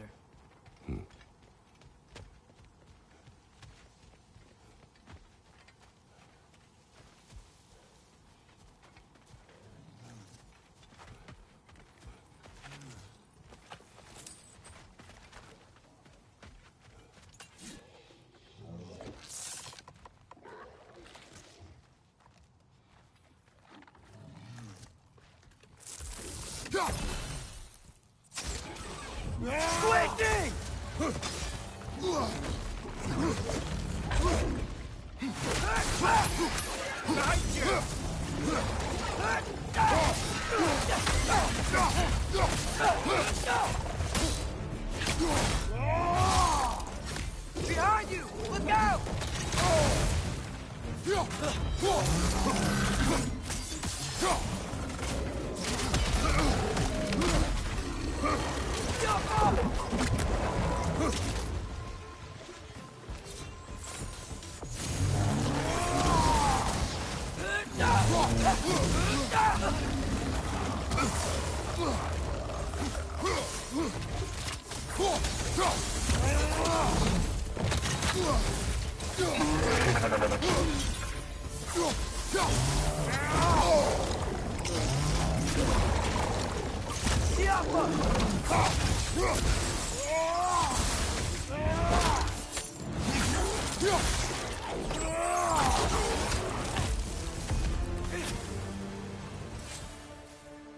Huh.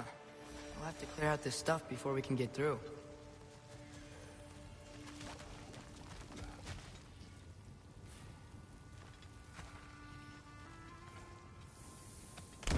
What's that machine over there?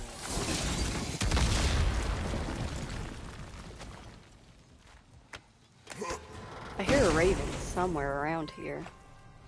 Hey, that's the other half of the broken Muspelheim seed we found. We can take it to a Mystic Gateway. Maybe we'll find Sutter's combat trials.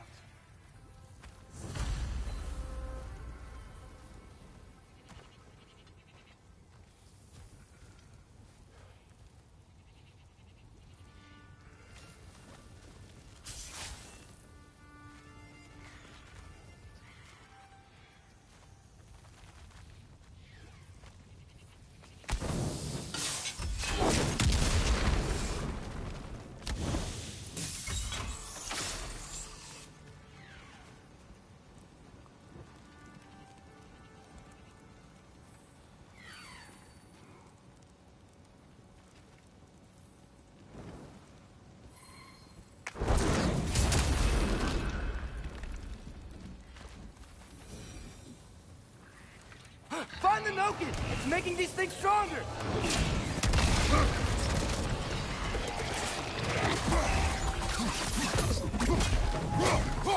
clinging to the wall! You gotta knock it down!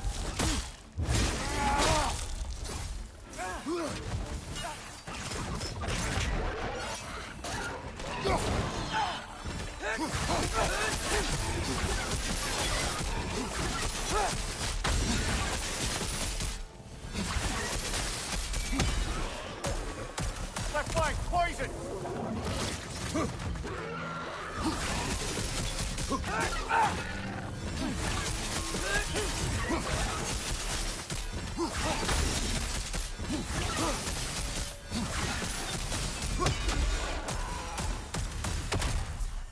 Between the debris and all the creatures out there, no one could have made it out of here alive.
Get in the box.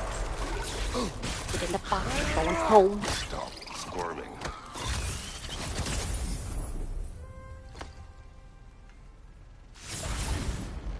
You did it, Master Kratos! A spectacular job! Keep it up and you'll become an expert in no time. Can't tell if he was patronizing or if that was just plain sad. Both.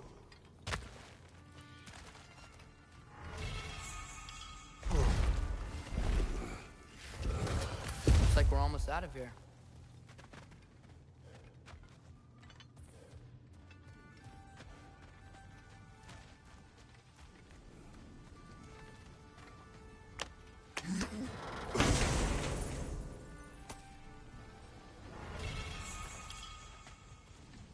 Quite the sum there, brother. Are we going to check out the other cache? Hopefully find the ghost's son? We will find only a corpse. You sound sure. I mean, I'm pretty fucking sure.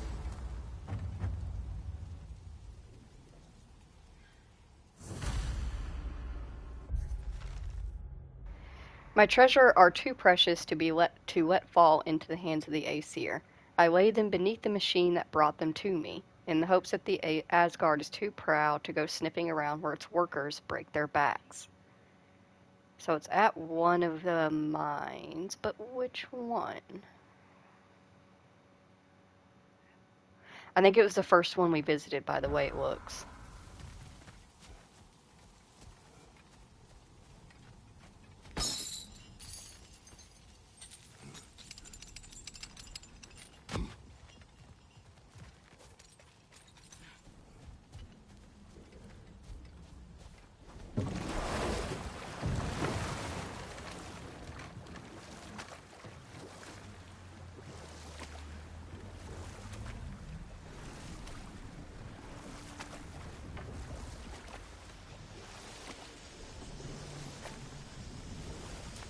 Meeting the Lady of the Forge really brought back some memories.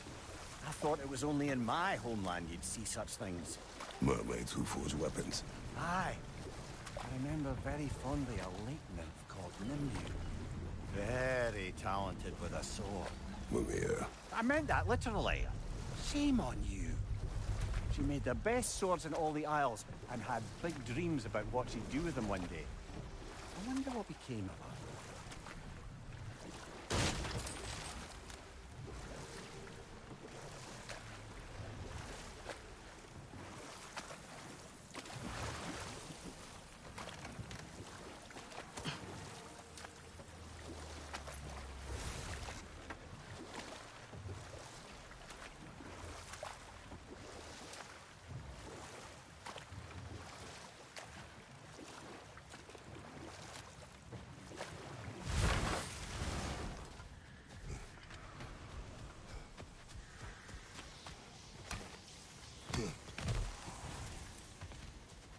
Dear Father, where are you?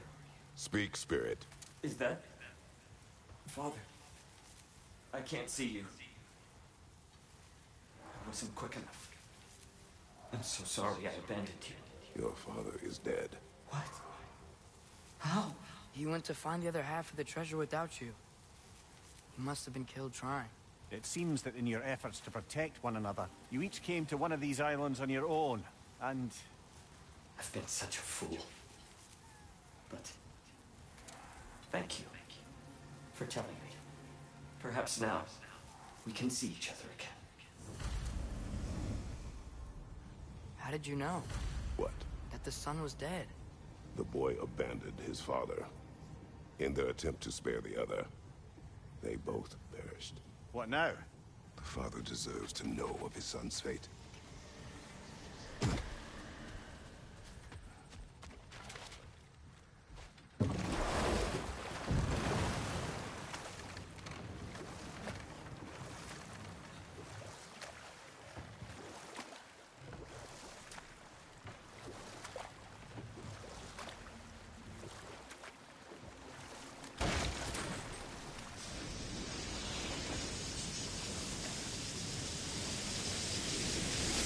Lad, am I right in getting the sense you've actually gotten to know Thor's daughter somewhat? Yeah, dude's great. Wants to be a Valkyrie one day. And she deserves to be. Of course, I told her all about the Valkyries we faced, but I'm not sure how much she believes me. It didn't go great when I tried to tell her stories about her grandfather, though. Anyone can have a blind spot when it comes to family. Some only learn the truth in the hardest way. That is the realest fucking shit.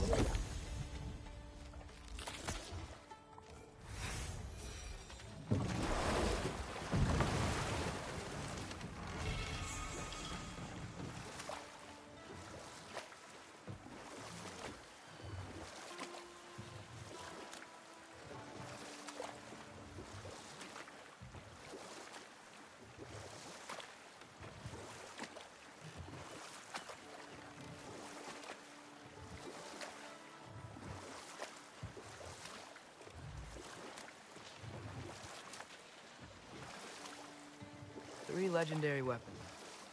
You have a favorite, Father? No. They are tools for specific tasks. A preference would be meaningless. I like the axe. I too like the axe. So that explains why they think it's weird. They do see weapons as just tools instead of extensions of themselves. But he still has a favorite, at least.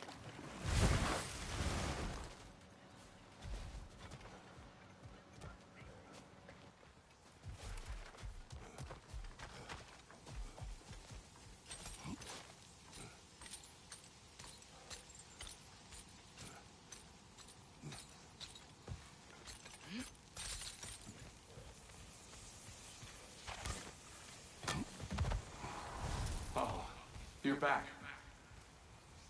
We have news of your son. Oh, please, tell me.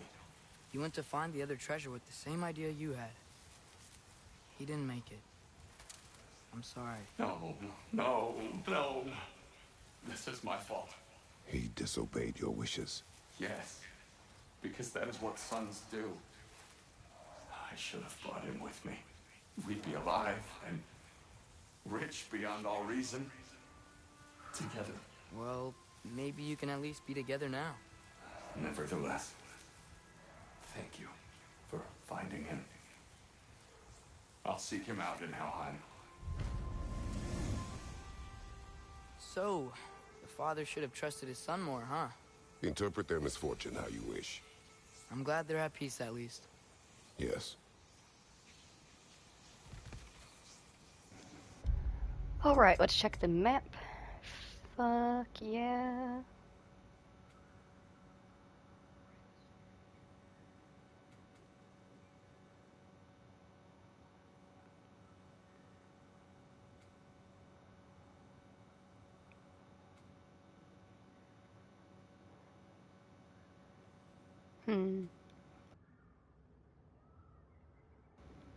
It's conflicting because I'd like to get the secret Yggdrasil rift. I know what it is. It's not a fight. So I'd like to go ahead and just get it, but getting back to the apple core is such a pain in the ass. You have to travel back to here, take the ferry across, and then you have to go all the way back through to get to where you need to go. You know, like it's just a pain in the ass to do it. There's also one up here.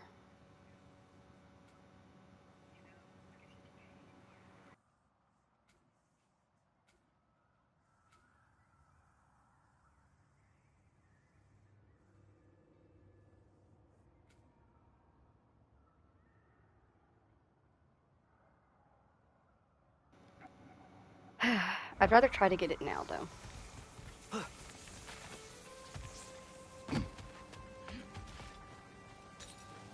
I have my reasons.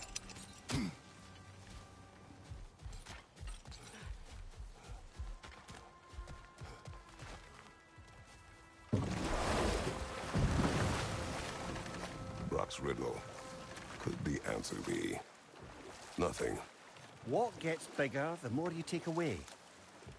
Nothing. I don't think so, brother. I do not like riddles.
So, lad, is Trude who you meant when you asked about liking? Trude? No. I mean, I wasn't asking about anyone specific. And, well, Skilder likes Trude. But she's only interested in becoming a Valkyrie. She's focused, you know? Oh, very well, lad. Very well. Just hope you know if you ever need to review anything we've discussed. I know. It's good. I'm fine. Well, at least they've already had the talk.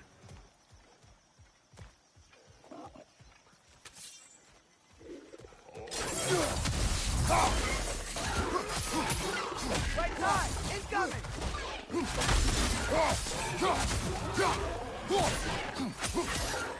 Behind you! Look out!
Question is who had it with them, Mimir or Kratos? I feel like I could see Kratos being the one that decides it's time for him to have the talk, but then having Mimir give it to him. Mimir's very eloquent, and he's also not afraid of being a little bit blunt, whereas Kratos has a tendency to skirt around things and not be as honest as he should be. Though he has gotten better in this game. But I could very much see like Kratos being the one that's like, okay, he has to have the talk. Mimir, you're giving it to him.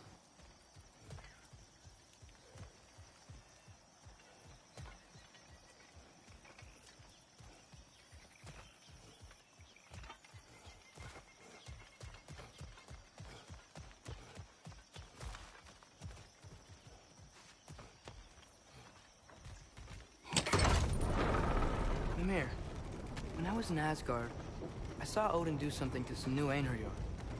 They seemed kind of mindless until he cast a spell that restored their identity.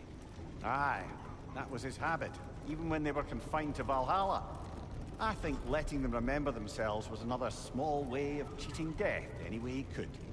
Though I wouldn't be surprised if with that small gift of autonomy, he also embeds an undying personal loyalty to himself.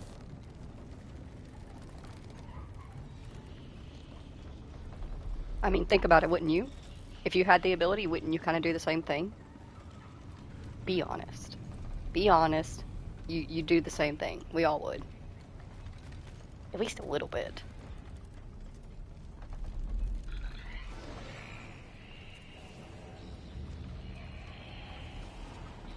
I think I hear a Noke and squalling down here. Alright, let's put a mark on that Yggdrasil riff. Yeah.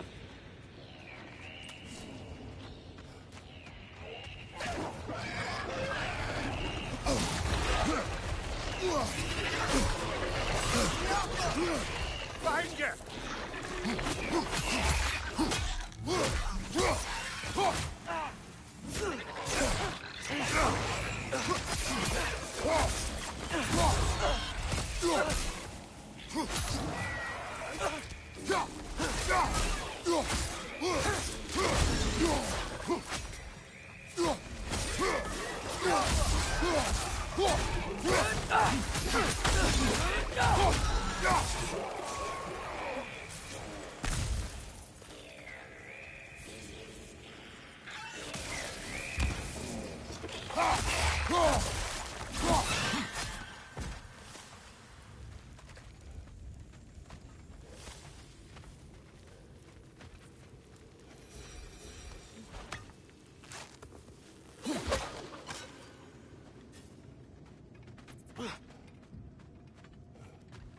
Alright, let me get a quick glance around.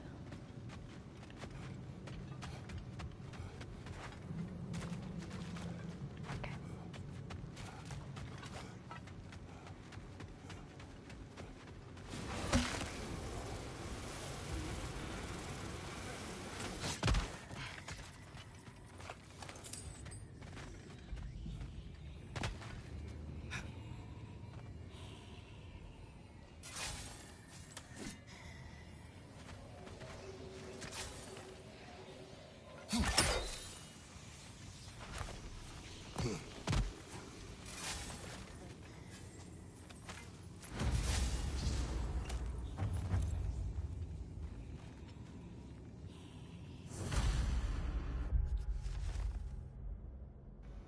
I don't know if dragons go to Valhalla, Folkvangr, the Lake of Souls, or Helheim, but should this one need anything for his journey, I left him a little something. Should he not, well, whoever else wants it can have it. You decide if you want to steal from the scaly beast, even if it is dead. Is that Baldur's Dragon in Midgard?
Lower down.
More poetry. Delightful.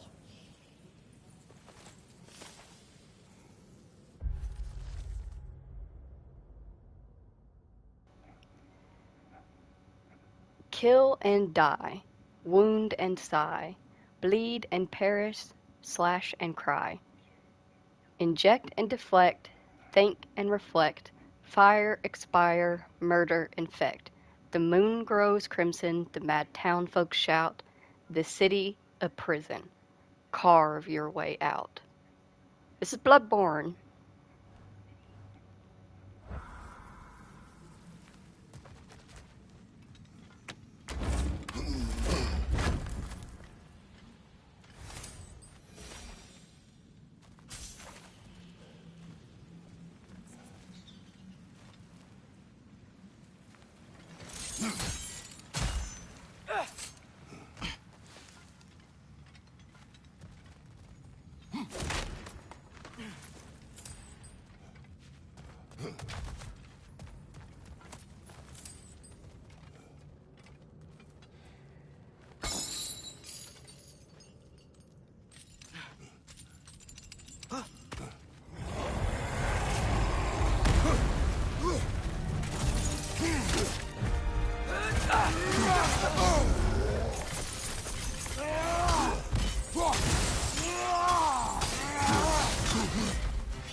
I felt that one, brother.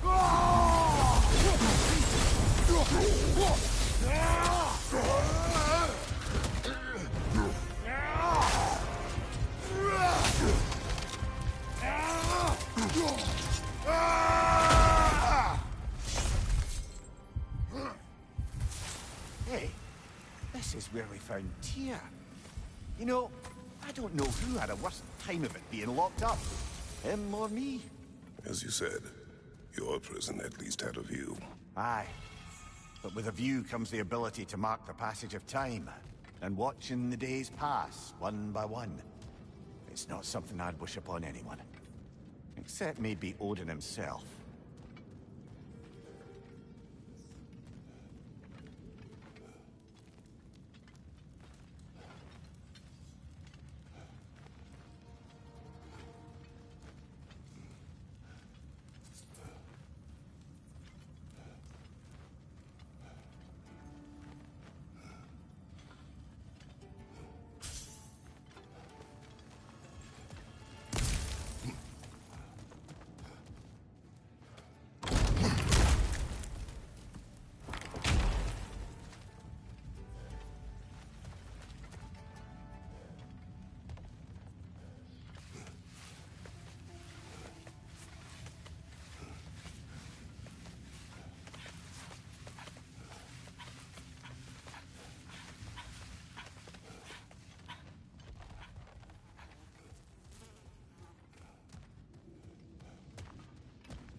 What's your left?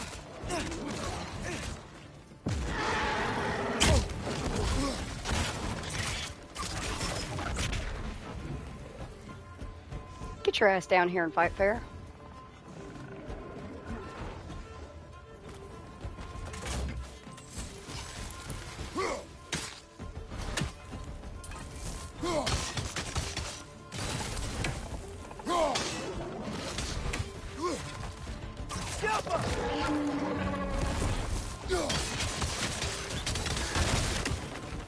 Above you! Watch out!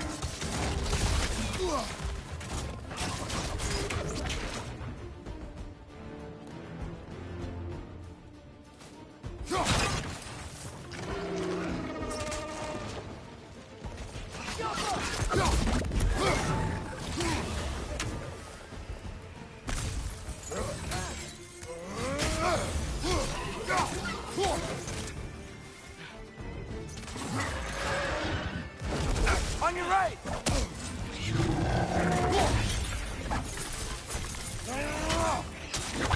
Behind you! Look out!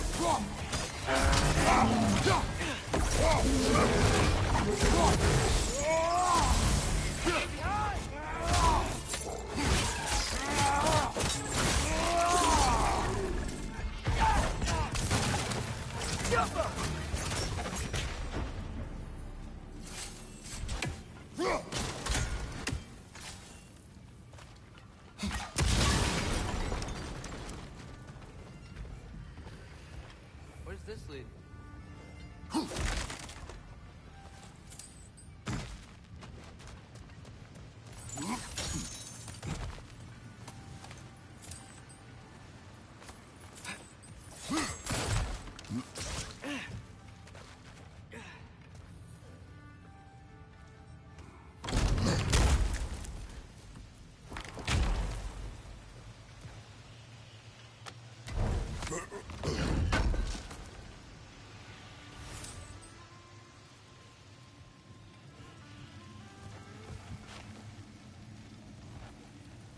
A statue. Made for the Aesir. Indeed. And then stolen by Ulfjolf, the thief. I believe that's all of the rebel artifacts. We can return them to Brock whenever you're ready.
Got him! Master Kratos, what an excellent job you've made of it. I do not need your encouragement. Oh no, I've offended you. Oh no. I think you hurt his feelings.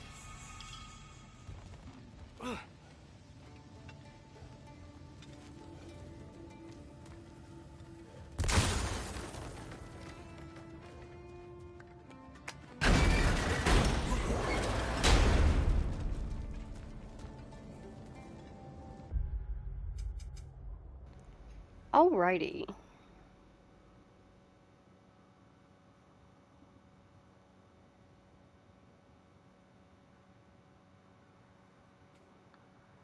Okay, now the question is, do we go ahead, keep pushing forward to the other side and get this stuff unlocked? Or do we go ahead and work our way from here back up to where this Yggdrasil rift is. Fuck it. We're already here. Let's just keep going. Actually, it might help me to mark that on the map. Make sure I get the correct direction.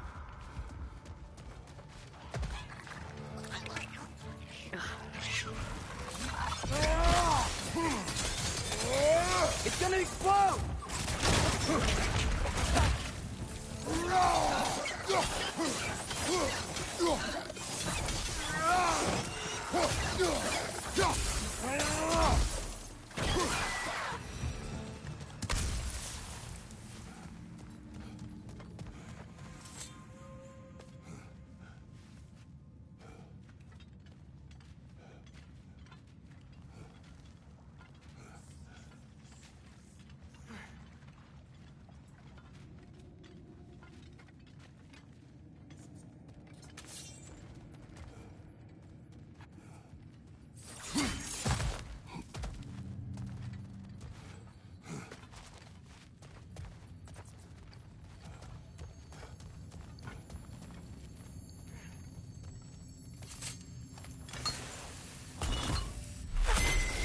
Hey, the runic word appeared over there.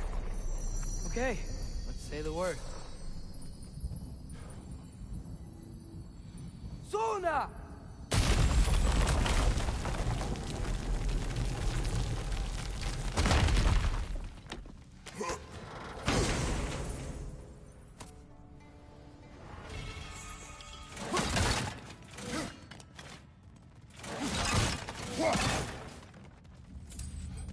Mimir, wouldn't you prefer to face forward rather than backward? We already tried. There were issues with viscera. Oh. There was a brief bit where I thought I might get used to it. He did not.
I forgot where the damn thing was located.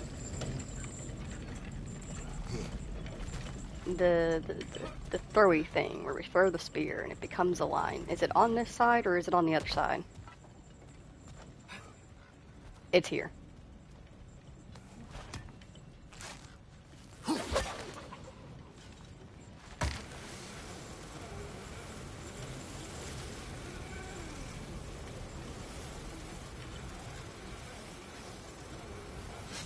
Hell yeah.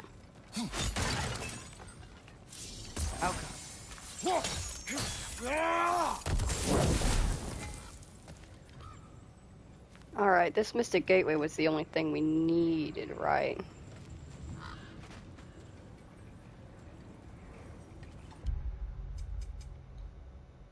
I think so.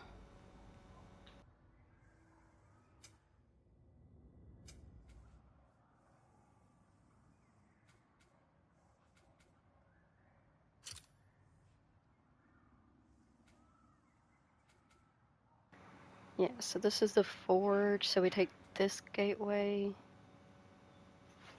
Right, there's a tunnel system.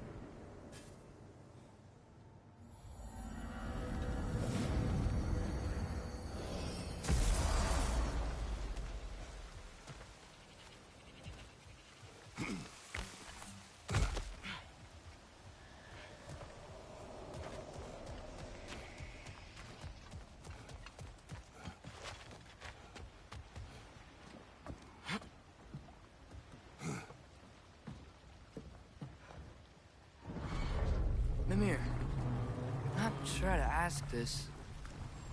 There's stories Odin told me, like how he lost his eye, where the details are different from stories you've told me. And I trust you, of course, but they don't seem like things he'd have a reason to lie about either. One thing to remember about liars, lad. They lie. They do it on principle. No issue too big or too small. They lie about anything they can get away with and some things that they can't, just to demonstrate their power over reality. You must always bear that in mind. And how do you know, Mimir, that what the story Odin told you about how he lost his eye wasn't the lie?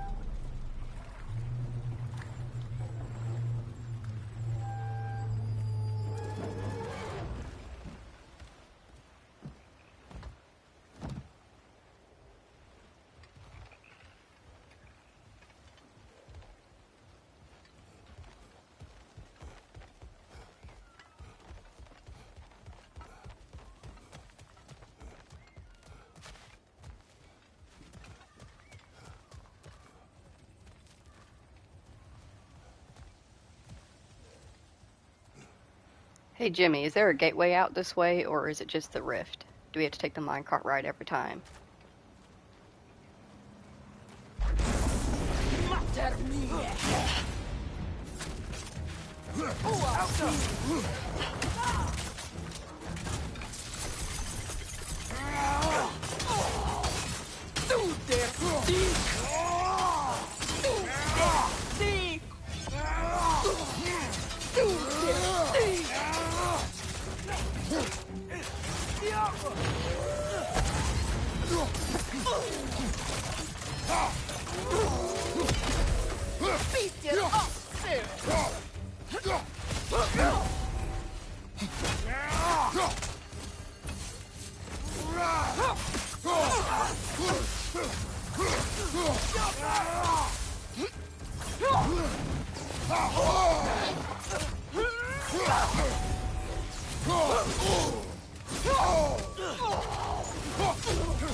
You got the one I was thinking of, but I need to see the map to remember. We're up here by this area by the forge. Jimmy recently played only a month ago, so he's very helpful to have watching the streams live.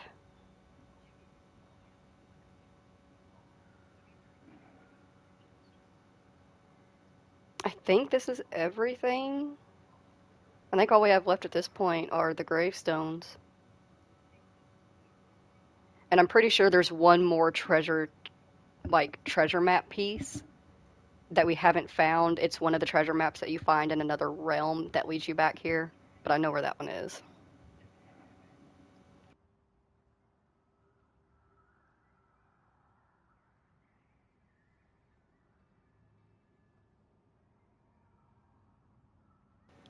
I think we're pretty much ready to go to Miespelheim. Muspelheim. I'm used to saying Mies for moose. Multiple moose. Don't remember when there. Alright, then fuck yeah, I think we're good.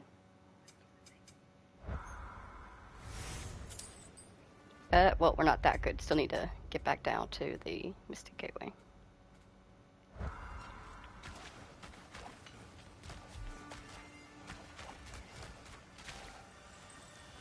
Oh good, I'm full on health. Which way did we come through? Came from this way. Can't go this way. No, yes you can.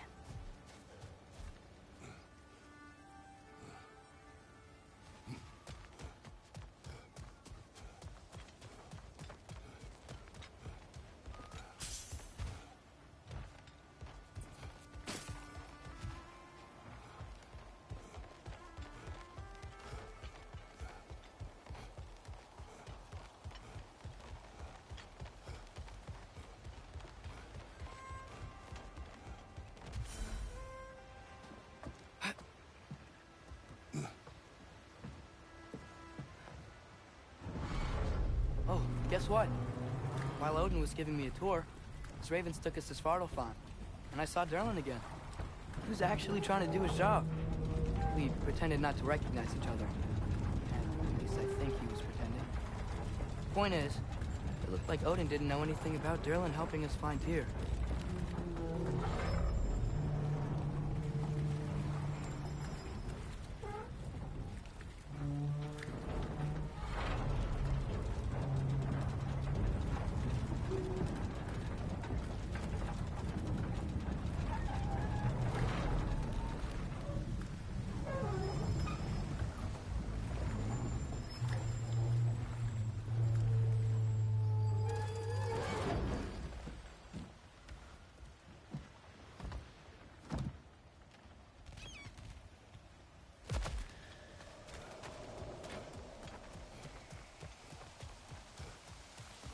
Let us go to Muspelheim and see what waits us there.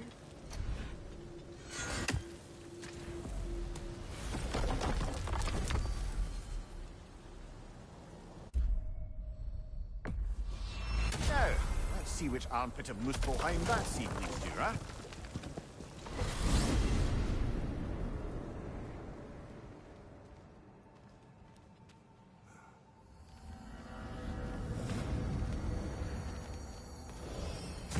Muspelheim. Feels like I was just here. Something Odin put you up to? Yeah. Company's better this time, though. Look at this flower.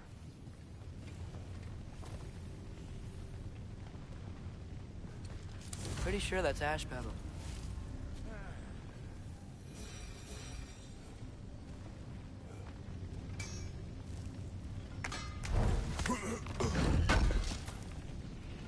Appreciate it. What do you know of the trials? Oh, just your usual Muspelheim challenges of violence and slaughter. Rumor was it's Surtur's way of honing his blades, but I think he's just as much a sucker for blood sport as the rest of us. Yeah?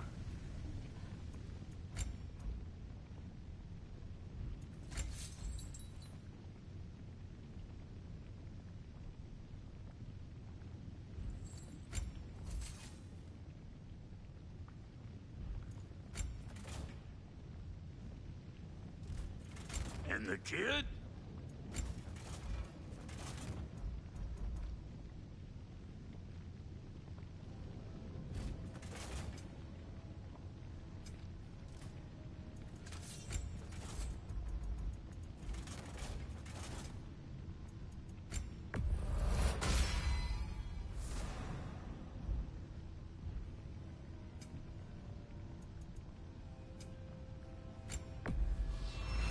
Lucky for you, I'm still buying.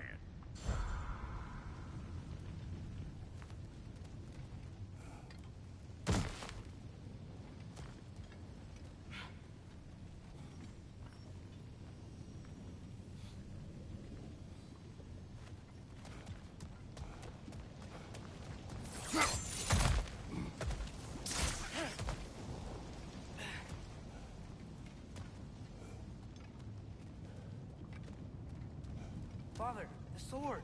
Just like when we visited so many winters ago. Which challenge do you want to try? See, this is something I definitely appreciate that they fixed for the Muspelheim trials.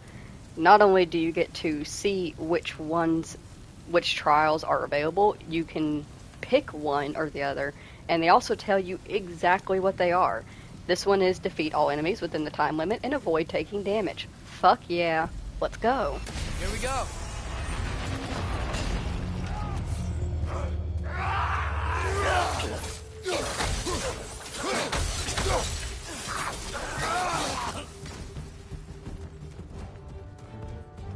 Raider, left flank!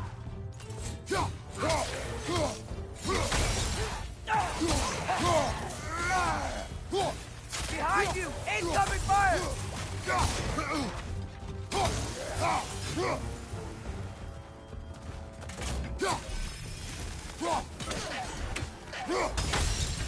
Behind you!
Oh fuck, there's a Noken somewhere. Where is it? You old bastard.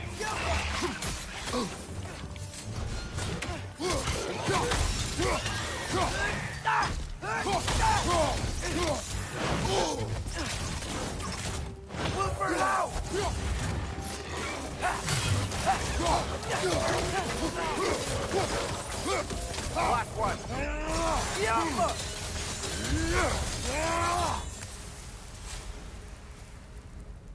Look, there's a chest.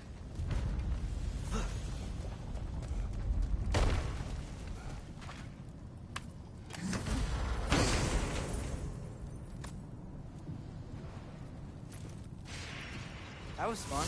This place is pretty big, though. I wonder if there are other arenas.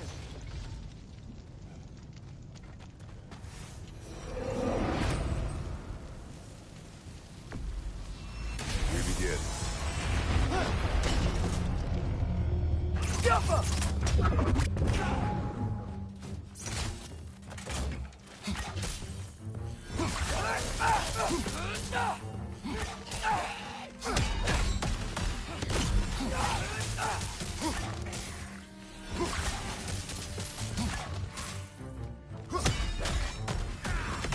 It's gonna blow!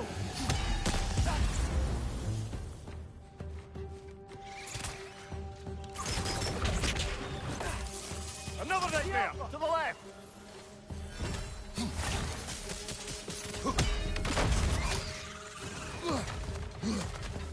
Got him!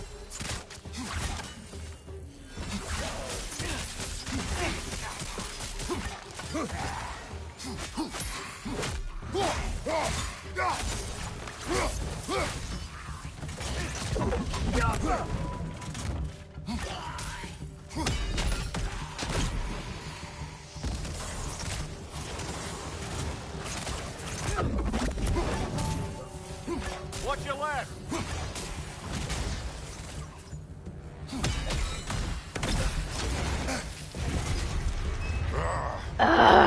Same, Kratos, same. I'm right there with you. It sucks when you're doing good and then you fail. They come.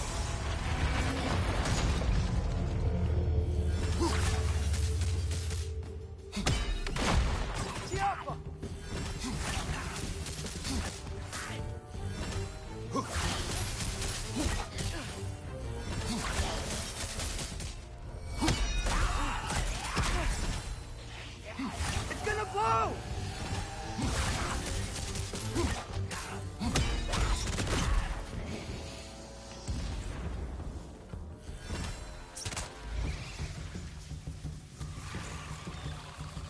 Nightmare! Left flank!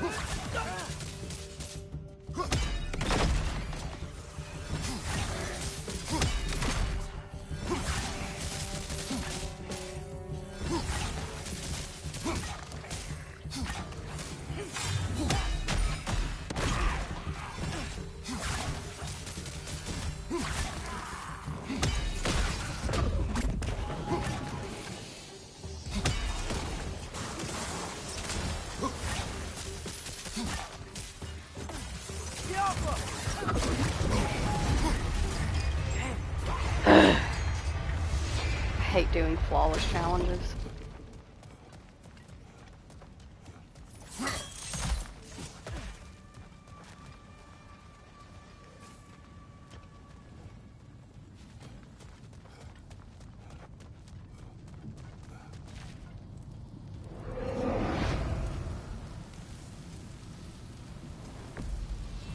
Here they come!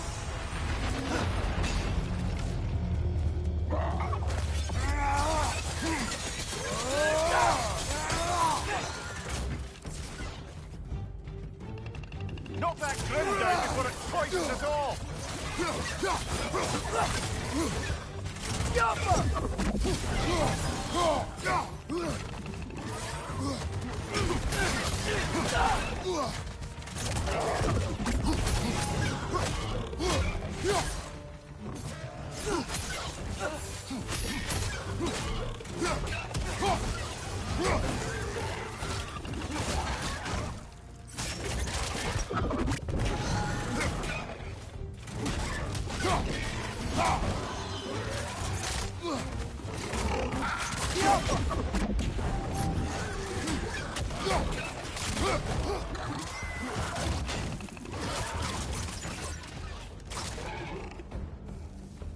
Down!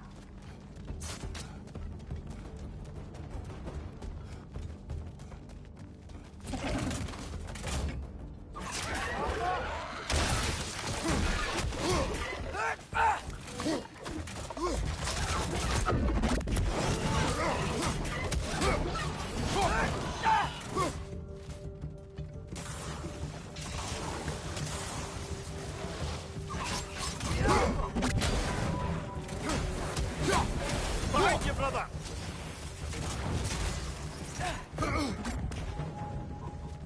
Waiter! To your left! Incoming!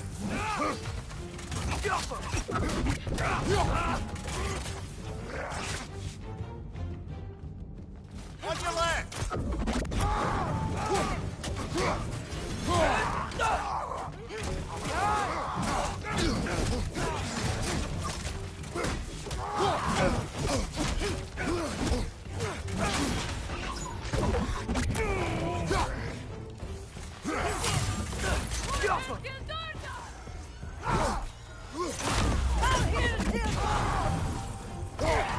From above! Fire on!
Left side, left one!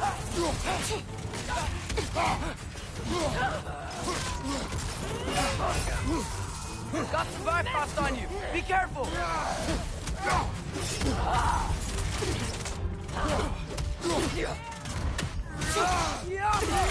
Watch your left!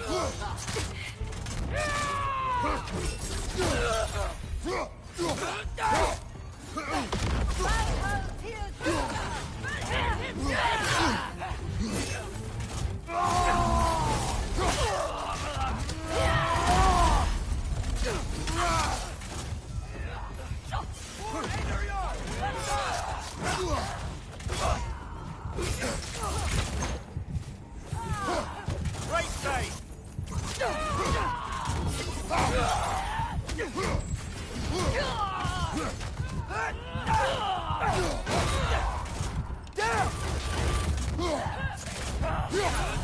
Behind you, brother!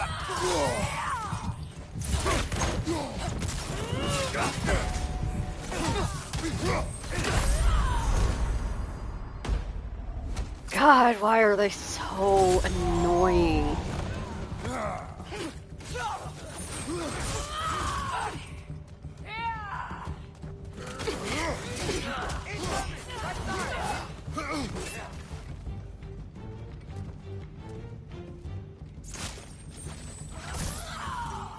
Behind you, father!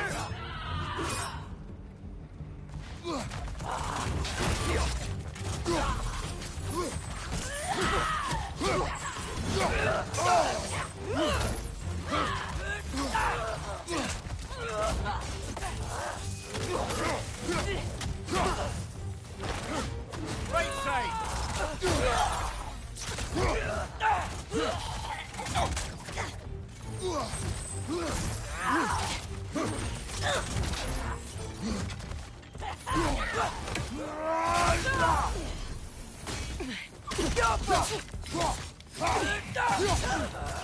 Behind you! Look out!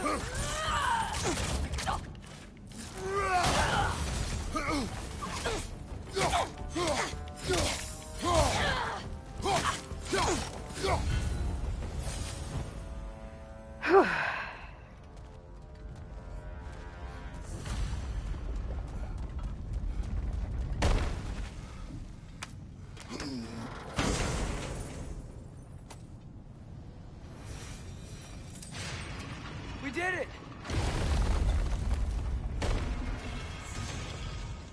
Alright, we're gonna do one more. We're gonna do the other sword, one more of its trials, just to get that last piece of equipment, and then I'm going to bring this particular stream to an end and stream again within about like 20 or so minutes.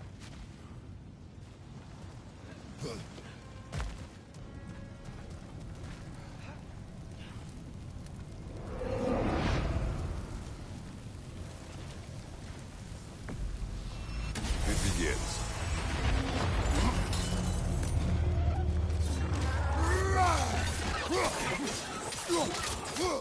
On your left!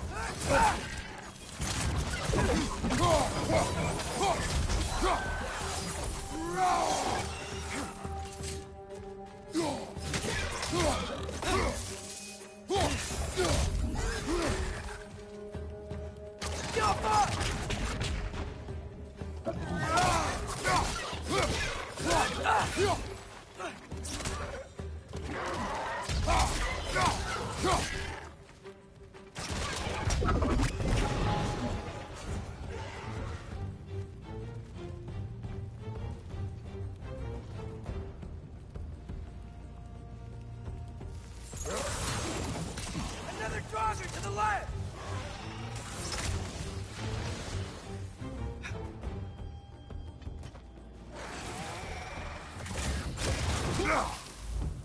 Jump up!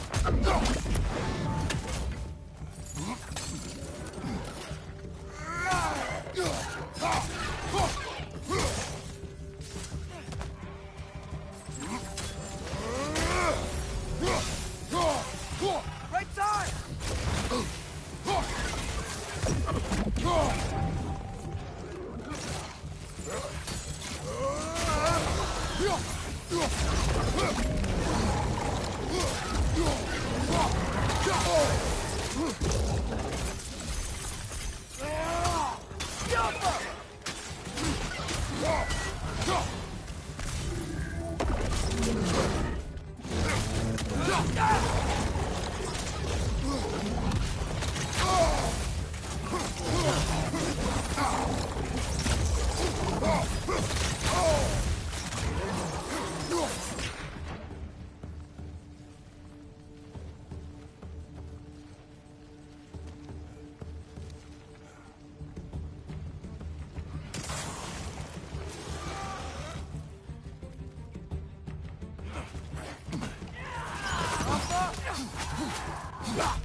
Left side, brother! Come on in, hurry up!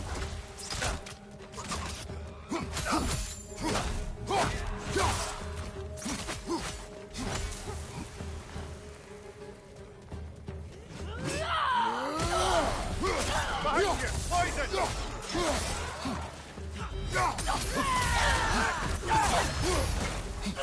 You got bifrosted! Is bifrosted the word?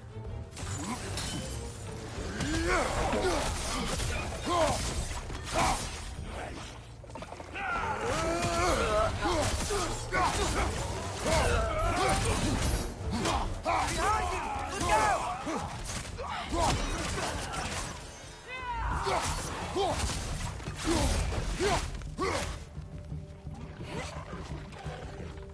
Behind you!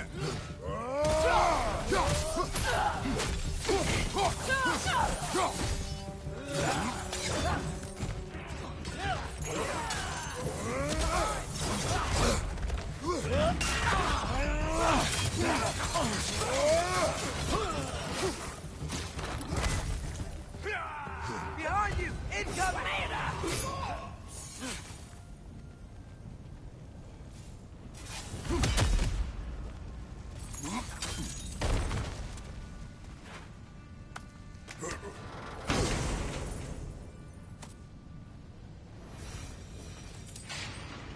Still haven't fully explored this place. Think there could be one more arena?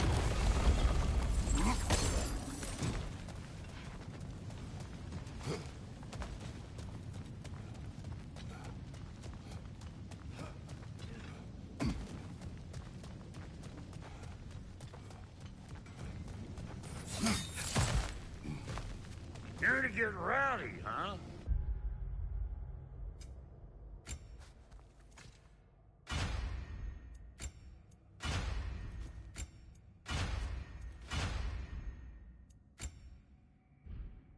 Figured you wouldn't be able to turn down having another crack at these combat trials. I was right. This is Surtur's Gauntlet. Oh, we can't upgrade anything yet. Oh well.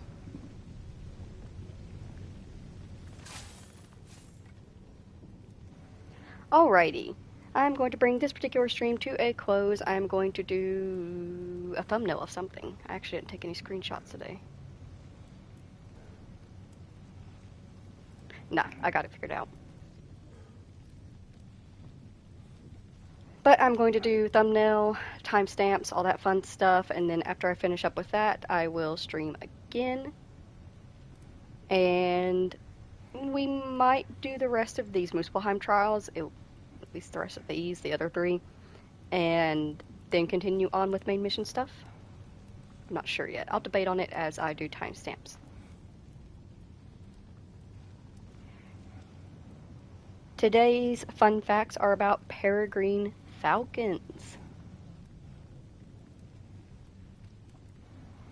The peregrine falcons are the fastest birds in the world.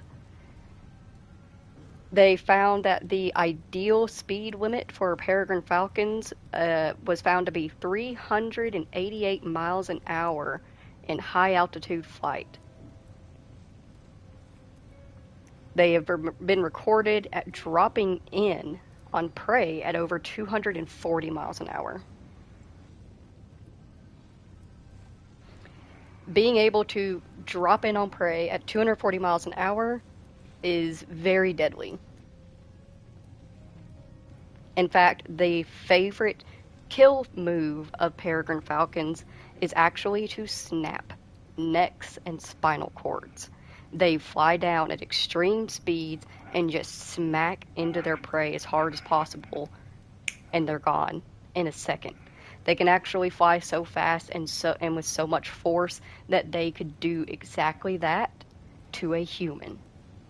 Thankfully, there has been no records of that ever happening to somebody. Nobody's ever been attacked by a peregrine falcon to that extent. But it is possible. If they wanted to, they could, which is terrifying.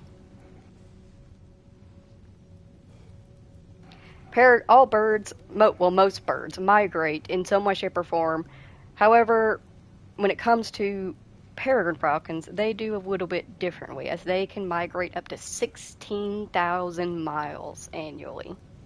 And they also are among the group that don't really migrate at all. There are some notable peregrine falcon areas where they just don't. They don't need to. They have good enough weather and food sources all year round that there's no real reason for them to migrate, so they don't. But a large majority of the species does migrate, and they do it a lot. Peregrine falcons, although fairly easy to identify across the board because of their small stature, the way their heads are shaped, their very streamlined beaks, they're pretty easy to identify, but they have different variations depending on where they are across the board of their range of existing. They have some that are different color patterns, different sizes, different feather layouts, different beak styles. They are all still peregrine falcons. It's just that depending on where they were born, where they stay a majority of their time is, depends on how they look, which is very interesting. Peregrine falcons are excellent hunters. They are the most accurate visual hunters. To avoid unfortunate injuries when they are hunting in the sky and hunting flying prey, they will dive into one wing of their prey, specifically aiming for one, hitting it hard enough to send the other bird into a spin so that they can grab it out of the air. Usually, if they've got it, sometimes, depending on what the peregrine falcon is feeling at the time, they will start eating right away. While it's still living, they don't care. They're metal as fuck. They're just like flying and occasionally taking bites as they like reach down and grab it. But there are some that are a little bit different. They will take their prey and they will fly it as high into the sky as they can possibly go and drop it. And they will watch and fly alongside it as it drops all the way down to the ground. Splats. And then they enjoy a nice meal. They're pretty metal birds. They're very insane. They are extremely popular birds in the, I don't know what exactly the word for it is, the bird keeping world. There's an actual word for it, but the bird keeping world. They are very popular in bird keeping. They actually do pretty well with human training and cohabitating with humans. However, of course, they do require a lot when it comes to caring for them. They do require live feeding. A lot of people, what they do with their peregrine falcons is they actually train them to hunt invasive species. The most popular invasive species for owned peregrine falcons in the U.S. to hunt is eastern starlings. Eastern starlings are a very invasive species, and they take away other nesting opportunities for our native species. So there are plenty of bird owners out there that have the peregrine falcon that train them to specifically go after our eastern starlings.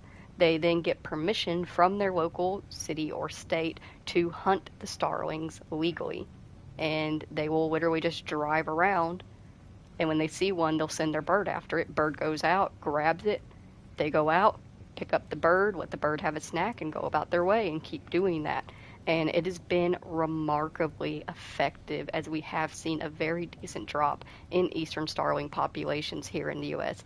Now, that doesn't mean like they're not endangered or anything. They have plenty over where they belong. They're not supposed to be here. So we need to get rid of them. And they're doing a pretty good job of it, the peregrine falcon owners. It's very impressive.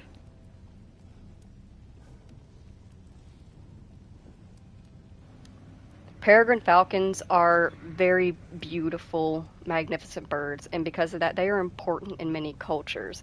They are culturally relevant due to their excellence, not only at falconry, which is what I was thinking of, falconry, but they are also associated with martial expertise and strength. A common depiction of the Egyptian deity Ra includes her having the head of a peregrine falcon. Native Americans have also used this species of bird to symbolize celestial power. Western European families also considered it to be a royal bird and is commonly kept by princes. It is it's important for families like these, is well known all throughout the world in many different pieces of I cannot think today. We were literally just doing this in the library over at Alfheim. We were picking up pieces of their culture. It's not history. It is history, but like there's an actual name for when something's written down like that. But we have a lot of that throughout the world and throughout history, showing that peregrine falcons are extremely important everywhere. No other raptor possesses such a high prey spectrum as peregrine falcons. Over 300 bird species have been predated by peregrine falcons, and a high number of these death. They are excellent hunters amongst everything else, and they have killed and brought to extinction many. It's another reason why it was so important for humans actually to step in and start cohabitating with the peregrine falcons and training them to teach them not to go after certain species, because those species are important to us humans. We want to keep them around.